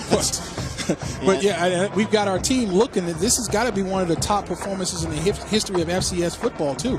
FCS playoff in terms of receiving yards. And Dalton Snead, his day might be done. 459 through the air and 5 touchdowns. We saw Cam Humphrey getting ready on the sidelines. Well, Toure's day should be done as well. I'm going to protest myself if number 8 comes trotting out there the next time they have the ball. Comfortable advantage. Montana has blown this game wide open thanks to their passing attack. This is going to be fielded and returned across the 20-yard line by Marcus Cooper. And he's tackled at the 27. So for Southeastern Louisiana, it's been a great season, and this is too much to ask with 13:03 to go, as prolific as they've been offensively. And it has to be so disappointing because offensively, overall, you'd have to say it's been a really good effort. The 28 points is really not, and I got a feeling it won't end up with 28, but 28 is not really enough points for them. But to give up 65, you really have no shot when you do that. Give up 65 on the road, right? Yeah. And they've had and obviously the kicking game has been a real problem for them. It's just hard to overcome all of those miscues. Virgil continues to fire away, completes it to C.J. Turner for a first down, out of bounds at the 44. Darian Nash on the tackle. I'll be shocked, though, if this game ends with just 28 points for Southeastern because they're just so good offensively. Could be Chasen Virgil's final game, 2 years at Fresno State, 14 starts for the Bulldogs, 2-year starter at Southeastern Louisiana. Senior from Mesquite, Texas, who's had some great moments at a couple different levels in college football.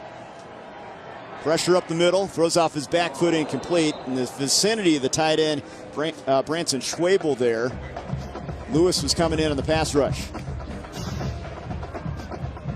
When we talked to Southeastern head coach Frank Selfo, he talked about we need to sustain the early hit from Montana, that they would come out, the Grizz would come out with a lot of motion. We have to basically take the hit and keep coming. Well, really it was a sustained excellence offensively that they just couldn't keep up with for the Grizz, and it just really, they ran them out of the stadium offensively. On second down, Virgil. Turner almost came up with it. Could not hang on. It's third down. Olsen on the coverage again. Been a tough catch, though. I mean, it was a catchable ball. You got to make those tough catches. Obviously, you want to make it. It's been that sort of day almost for Southeastern offensively. I mean, great performance yardage-wise. I know they probably hope to score more than 28 points. It's been sort of an almost offensively, and defensively, obviously, they've been outmatched. 52 pass attempts for Virgil. They've only run it 14 times in this one. They've been in catch-up posture most of the way. They did grab a 7-0 lead, but it's been all Montana since that point. On third and long, pressure coming. Down he goes to 35. The first pressure came from Vika Fa'atuse, the senior, and then they cleaned it up to get their third sack. Came on the blitz on third down. At this point, everybody in the stadium knows what you're doing. You're throwing it every single down, and that plays right into the hands of a fast, aggressive defense who is a heavy blitz defense anyway. They're not changing their character just because they're ahead. This is what Montana does, so this plays right into that defensive hand. Yeah, 33 sacks this season for that Montana defense. Dunlap gets the kick away from the 25, a low liner. One hopper to Louis McGee. Trying to get to the outside, cannot, and good coverage there as he's down at the 34-yard line. Montana well on their way to a victory and a berth in the FCS quarterfinals, up 65-28 in Missoula. Dalton Snead's day is done, 459 yards and 5 touchdowns. He gives way to junior Cam Murphy at quarterback. And likely that Samori Touré's day is done as well. 303 yards, 3 touchdowns receiving. Greatest single game effort by any Grizzly at wide receiver. And he showed you the whole package. He showed you the 9 route in the first play of the game. He also ran the slants, the curls, the post routes, the 50-50 ball, the fades. Everything you can possibly do, he did today. And now Adam Eastwood's going to get a carry. His first carry, sophomore from Del Mar, California. His 19th carry of the year, up to the 40. Trey Spann on the tackle. And those numbers, you mentioned it before, that might be the greatest effort I've seen from a receiver at any level in college football. Yeah, they just had no answer for him. And then, you know, he took advantage of what was available. He had a true freshman starting in front of him. And whenever I played and I had a freshman in front of me, I'm on the hot seat now to make plays for my team, and he came through. Despite all the plays you made in your career, well, you still don't try to be nice to me now. Don't try to be nice to me now. I'm bringing up how Penn State barely beat Kansas. Here's Humphrey with a pass attempt downfield and incomplete. Cam Humphrey in at quarterback. This is a seasoned guy, 2 starts, and both for victories against Eastern Washington and at Portland State. So he's a nice backup to have, a solid guy at QB. Yeah, he's a junior, so he'll be back next year. Most likely the starter for you next year. But he is a really good football player to bring off the bench. And I just been handed a stat that 303 yards by Toure is an NCAA FCS playoff record, as I suspected it would have been. Number 2, Randy Moss. Boy, when you putting those 2 names together. So wait a minute. He mossed Moss? He mossed Moss. Oh, my goodness. Here's Humphrey on the keeper, and that is a first down. So it's not FCS. This is all of NCAA. Well, no, FCS because, playoff that's record. Right. Because that's right. He was at Marshall, FCS. Greatest performance at this level by any wide receiver. Think about that. I don't care if you're even near Moss, but to pass him, yeah, that's special. Clock winding towards the 10-minute mark. Montana in complete control of this one. A season high, eclipsing the 61 points they had in a win back in week 2 against North Alabama. They're also going to go to 7-0 at home with a victory here. A lot of underclassmen on this Southeastern defense. You'll hear from them again. They'll learn from this. They'll get better. They're going to get coached up. Lance Guidry and company on that defensive side, they got a lot of guys coming back next year. You get a feeling that this will stick in their crawl all the offseason. We still have 10 minutes to go here, but a lot of Grizzlies fans, I'm sure, are looking ahead to the date with Weber State that's on the horizon next weekend in Ogden. It'll be a rematch of the Big Sky rivals. And Montana had their number here, beating the Wildcats 35-16, second to last week of the regular season. You've got to go to Ogden this time. Humphrey's pass is incomplete. Hard to beat a team in conference like that twice, especially when you're going on the road for the second game. It's going to be a very, very tough football game, hard fought, and I believe close. Well, Bobby Houck's team in the first matchup his defense forced 4 turnovers. He had 3 interceptions against Weber State.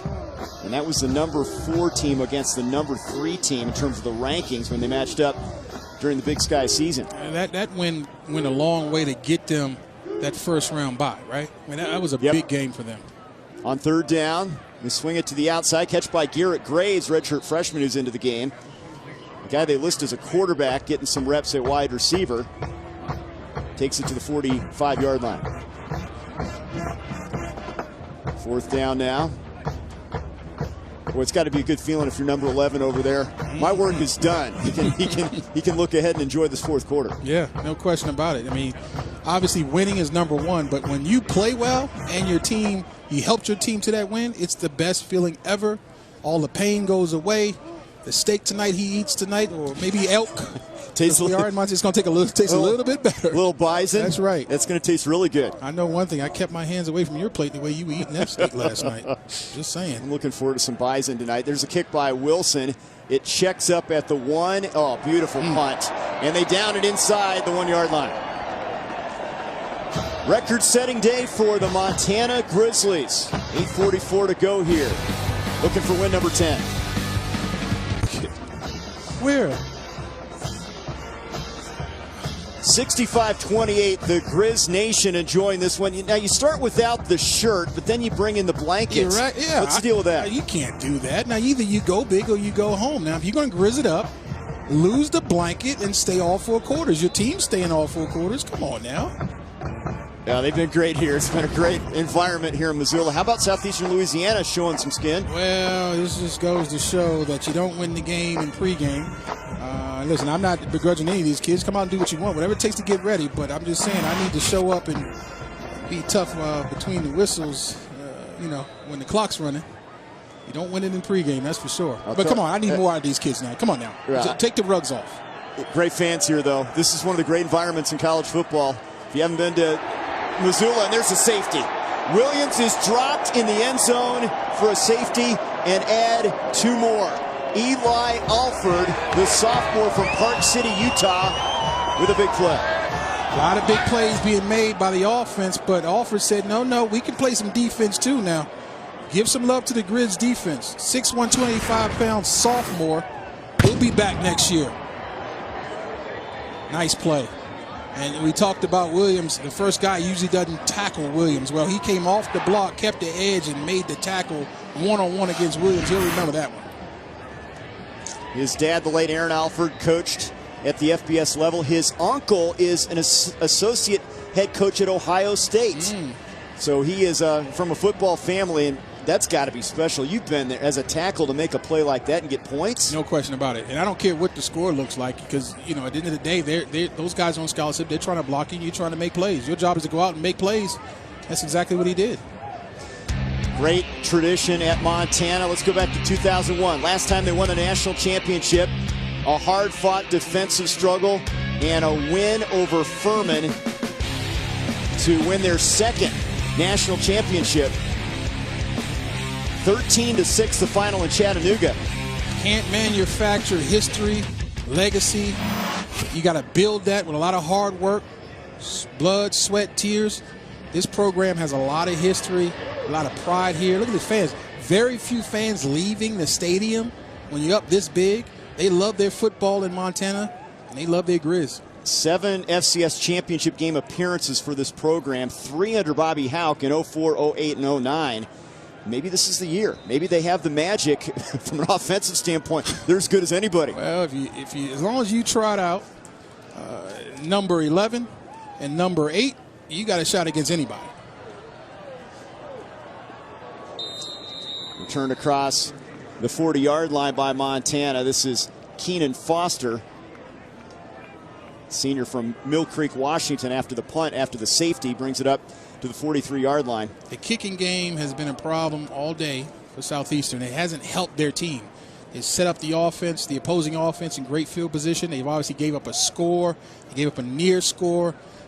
The kicking game is going to be something they're going to have to get fixed in the offseason. Cam Humphrey, junior from Issaquah, Washington.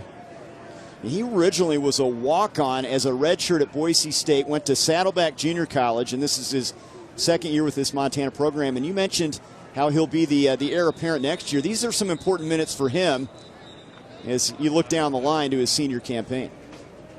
No question about it. Delay game. Offense number 2. 5-yard penalty. Remains first down. Of course, as soon as you talk a little bit about him, he goes out and doesn't get everybody lined up quick enough. But, yeah, very important because these are the reps he'll see next year going into the spring. He'll look at his last reps of the season to see how he played and where he needs to get better. He'll throw the ball here, and that almost was intercepted. He tried to get it to Flowers, and the corner had a beat on that one. That was Shawntrez Spates that had his eyes on that football. So these are backups, the 2s in all across the board. Some of them are 3s. And you want to come in, you don't want to embarrass your team, embarrass yourself. your family's watching, you want to come out and make plays on both sides of the ball. Same thing for Southeastern as well.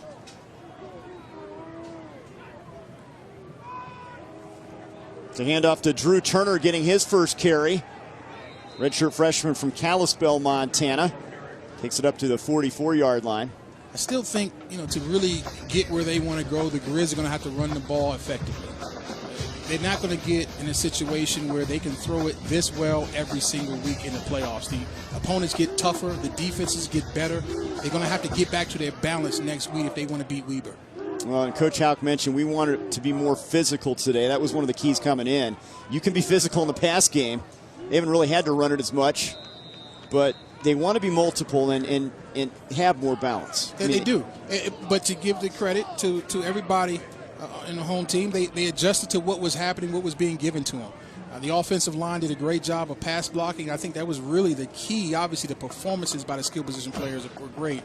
But if you don't have time to throw the ball, it doesn't really matter. And so they gave Dalton Sneed a consistent, clean pocket. Only a few times did it break down, and most of those times was after the game was out of hand anyway. Hey, how about Coach Houck, though? Originally the coach at Montana from 03 to 09, 7 straight conference titles, 7 straight playoff appearances, goes to UNLV as a head coach. He had one good year there, didn't pan out. San Diego State assistant under Rocky Long, and now back at Montana. And there's a punt fielded inside the 10. But this guy seems like a perfect fit here, and the culture is back. The winning tradition is back in Missoula. And they have a formula, like as I said before, when they're leading at the end of the first quarter, they're 5-0. When they're leading at halftime, they're 6-0. So they want to get up early on you, and it's hard to come back and catch them. And this is against a team who comes back and catches people. They did it last week, but at home especially, the Grizz are hard to catch just because they are able to run the football when they want to. And so they'll be 6-0 after leading in the first quarter, 7-0 after leading at half. That's the type of formula they're going to need to take on the road next week to Utah, to Ogden, Utah. And their 3 losses this season have been on the road. Of course, one of those at Oregon. There's a pass downfield by Virgil, caught by Ed McGee, the freshman from Kentwood, Louisiana, with a first down up to the 39-yard line. Virgil continues to show his toughness, where he took a hit just as he was delivering that ball. And that's what made that ball hang up a little bit, but the receiver was wide open, had enough time to come back and get it. But a lot of respect for number 9. He's a tough football player, and he's had a great career, really. 30-yard pickup right there. Virgil, again, hit as he delivers it. It's deflected and incomplete, intended for Javon Connor.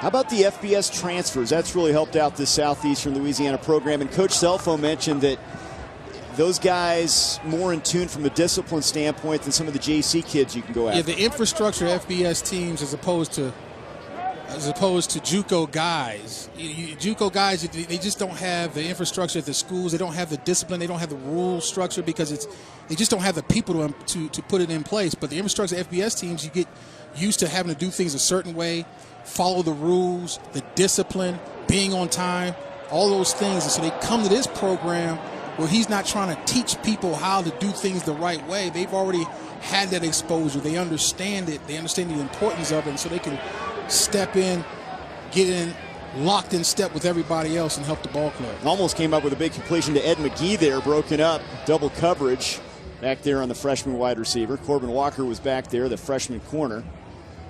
And this is a tough part of the ball game because, even when you're an optimist, okay, so we got a chance, This is the type of time in the ball game you're like, all right, we're not going to be able to do it. We still got to come out and respect the game, though, play hard. But I feel bad for these seniors. This is their last game. To go out like this, it doesn't get any tougher than that. Here's pass number 56 from Virgil, and it's caught by Williams, and he's out of bounds after a short gain near the 40-yard line. Keenan Foster over the 56 pass attempts. And it's 4th down. Well, he has seen a lot of football. Mesquite, Texas kid you mentioned. Fresno State for 2 years. Success there, success at Southeastern Louisiana. Frank Selfo gave him a lot of credit for turning around the culture of this team. He said that he was a leader when he first got here, but there was a lot of guys in the locker room. They needed to get out of the locker room to really help him grab a hold of this team and lead it in the right direction. And so he bided his time talking about Virgil until those guys left, and he really took control of this team and had a positive impact on the young players. Dunlap's punt down at the 27, and we'll break with 5:39 to go. Montana looking for a date with Weber State, cruising at home. The Grizz pointing to a rematch with Big Sky rival Weber State. That's up next in the FCS quarters as we look at the updated bracket. North Dakota State moving on, pulling away from Nichols with a victory. They'll get Illinois State an upset winner in that part of the bracket. Yeah, I still like North Dakota State. I mean, until someone shows me that they can beat that program, that juggernaut, I'm picking them in every game. And just down the road in Bozeman, an impressive win for Montana State as Cam Humphrey and company trying to run the clock out here as we near the 5-minute mark. This is Adam Eastwood getting another carry, sophomore who originally was at San Diego State, where Bobby Houck was an assistant under Rocky Long. So there's that connection, kind of like the Snead connection at UNLV. Both guys coming to Missoula. Somehow you're not going to turn it into a Kansas reference? It's basketball season for some, but not this part of the country. This is football country right here. You know that Penn State knocked off Wake Forest 2 nights ago. Congratulations. Thank you so much. We're not a basketball team, but I want to say I think we're 9-1 before we lost to Ohio State, I'm sure, today. But who coaches Wake Forest? There's a catch by the tight end. I want to talk football again. Okay, I'm sorry. That's Bryson Deming for a first down. Danny Manning, by the way, is a Wake Forest coach. I think he wanted to go down that path. The player of the year in 1988. Yeah, and he took an L from Penn State just 2 nights ago. Wake Forest. Don't pick on Wake Forest. Okay. I mean, well, listen, hey, good kids over Randolph Childress went there. The great Tim Duncan went there. They had a lot of players. Charlie Harris, who I grew up with in Washington, D.C., he went there. I mean, they had a lot of great players, but I'm just saying they went down to the Nittany Lions in basketball 2 nights ago. Led by Kansas. Penn State's going to win a basketball game every now and then. First down from the 39-yard line. It's a handoff to Adam Eastwood, getting the brunt of the carries here up to the 43. Trey Drake on the tackle. You know, this has been quite a season for Montana. And the thing about it, they were beaten badly at Montana State in the Brawl of the Wild 2 weeks ago, 48-14, and they bounced back from that. And again, we talked about, did they want to come back and play right away? No, they needed the time to heal. Obviously, there was some coaching going on at that time, too. This type of ball game today, this travels now. Great special teams play, big plays. They've run the football here late. Opportunistic defense. Now, they're going to have to play better defense, especially pass defense. They're going to have to be better in order to pull the upset off on the road. There's a catch by Flowers. Lynch on the tackle, but does it help you? You mentioned you got to beat a team twice. You beat Weber here convincingly. You could spin that into a positive that you had their number the first time around. Well, when you watch the film, you're going to see positive things. I'm not a guy that says, hey, just because we beat you before, now we're going to lose to you. No, I'm just saying Weber is going to have an extra motivation. They're going to see a film where they lost last time. They're going to watch that film all this coming week. They're going to be motivated at home. The crowd's going to be into it. However, you know, if you go out and put 600 yards up, it doesn't really matter who the opponent is, right? Well, that's a big number right there. That's like those Nebraska teams with the I-backs back in Tom Osborne era. Yeah. That's those kind of numbers. And we thought, I mean, those numbers are crazy, right? And we thought they put up big numbers, but we thought they'd do it more on the ground. We just didn't see the onslaught through the air coming that we had today. And I think that is scary for their opponents down the road because now we know that they can throw the football whenever they want. Yep. And so, you know, the balance is really what makes this team really tough to beat. Adeyemi Berglund got his hand up there to deflect that pass and force a punt here. And the Lions will get it back with just under 3 minutes to go. So if Weber thinks they're going to line up an 8-9 in the box and say, hey, we're going to do that and take our chances, well, not after watching this film. You know, you got to go back to a different plan. Something else to chew on. Yeah. Here's Wilson with the punt, trying to kick it away from the punt returner Mitchell, and they'll mark this out of bounds near the 20-yard line, right at the 19. 2:46 to go, and congratulations to Southeastern Louisiana. Tough day today, but they're going to finish this year 8-5 and in the playoffs for just the third time in their school's history. It's been a great year for Coach Cell Phone Company.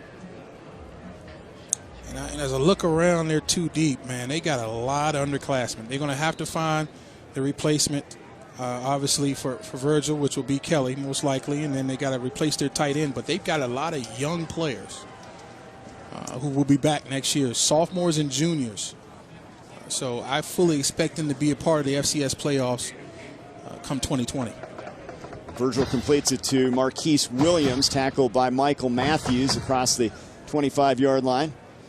And they'll have Cole Kelly back at quarterback, the 260-pounder who we saw briefly in this one. And has a nice arm. He will be, the passing game will still be a big part of what they do because he has a big arm and can make all the throws. McGee with a catch. Here's a look at Kelly, the Arkansas transfer. 6'7", 260 is what they list him at. Think about Jared Lorenzen, the former Kentucky QB, in terms of that size. Yeah, the late Jared Lorenzen, too. Gone too soon. The lefty. He's a lefty. That's right. 2 minutes to go here. Virgil. And that's intercepted.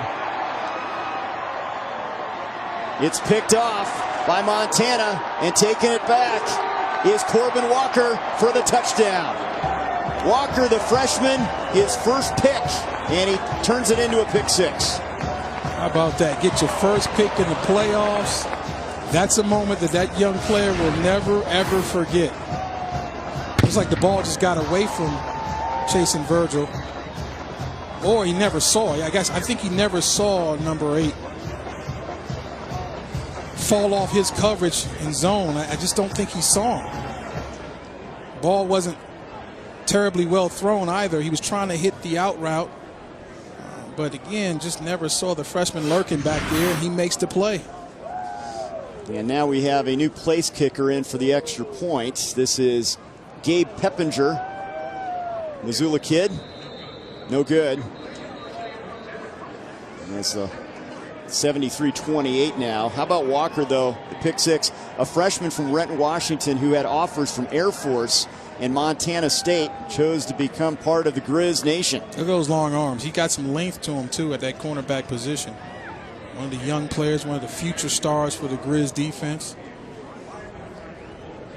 73 points. Yeah, we didn't see this coming. We talked about it. It's going to be lit up. It's going to be warm down the field. But this is hot now. We didn't think it was going to be molten lava down the field. Boy. Well, and it has been colder here in the past this time of the year. I seem to remember a game that was -8 back when they lost to Coastal Carolina back in 2013.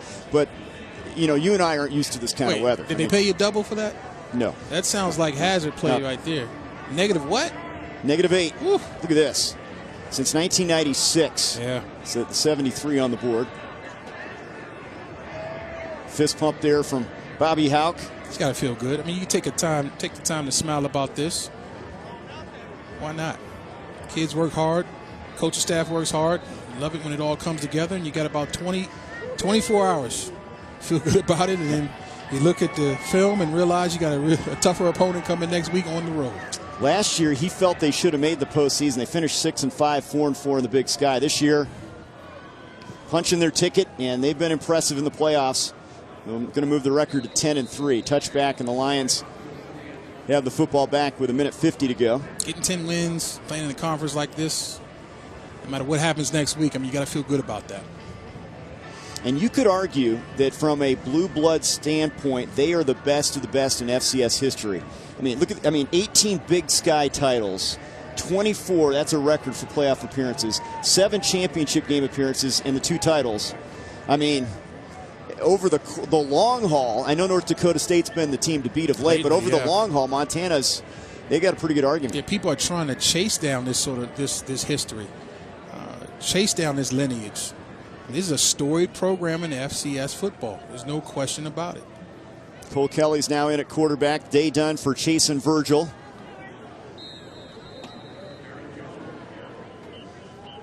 Interesting they used the 2 quarterback system this year. They gave Kelly about 25% of the snaps over the course of the year. I think that they'll be happy they did come next year, though. I mean, he's got a lot of experience. They could have easily played Chase and Virgil the entire game of every game. But I think they're going to look back and be happy that they gave number 15 the amount of reps he got, because he's going to be comfortable next year as a starting quarterback. There's Teron Jones with his 2nd straight carry, sophomore from Mandeville, Louisiana, just north of Lake Pontchartrain. He's been their third back for most of the year. As we approach the final minute here. Want to run this final minute off. Don't want to see anybody get hurt on either side of the field. Great sportsmanship. Just want to end this game the right way. So the Southland Conference Coach of the Year, his team will see their season come to an end here. And they just ran into a team that was red hot, focused, purposed, and what a passing attack from Montana. And if ever a team needed a bye week, they needed it. And they took advantage of it. Clearly. The extra time, the extra practice, the extra focus on what they did, what they do, didn't know who the opponent was going to be. Timeout. Southeastern Louisiana, their first of the half. It'll be a 30-second timeout. The Grizzlies fans don't like that call much. But you've got your backup quarterback confused out there. I don't think we like the call very much either. I mean, come on. For what? Number 6 overall seed, a convincing victory here at home, where they're 7-0 this season at Washington Grizzly Stadium. And the celebration has begun here in Missoula. Can they pack this type of performance in their backpacks, in their bags, and take it up to Ogden, Utah to play Weber? Jones on the toss pitch, has a first down up to the 37-yard line. And they'll stop the clock momentarily, and we'll run off the final seconds here. As Montana's going to move to 10-3 overall. Southeastern Louisiana's season will end at 8-5. Well, I think we hit it early on that we would see some tremendous offense, and that did not disappoint today. It definitely didn't. We just didn't know it was going to come the way it came. Southeastern decided that Montana was not going to run the football. They were going to allow Dalton Sneed to get comfortable and see if they could beat him. Well, he was up to the task. He played an awesome football game, and all Samari Toure did was go out and put the greatest receiving performance in the history of FCS playoff football, and all that adds up to surviving and advancing. So back to the quarters for Montana as they continue their fine tradition, and they'll get a rematch, a Big Sky rematch with the number 3 overall seed Weber State in Ogden, Utah next weekend. James Madison in Northern Iowa in the other part of that bracket as we continue on the road to Frisco, Texas. Thanks to Tyoka Jackson, I'm Trey Bender saying so long from Missoula. The final score, Montana 73 and Southeastern Louisiana 28. All games airing on the ESPN networks are streaming live and archived on the ESPN app. This has been a presentation of ESPN. Good night from Missoula, Montana, where the Grizz roll to a victory.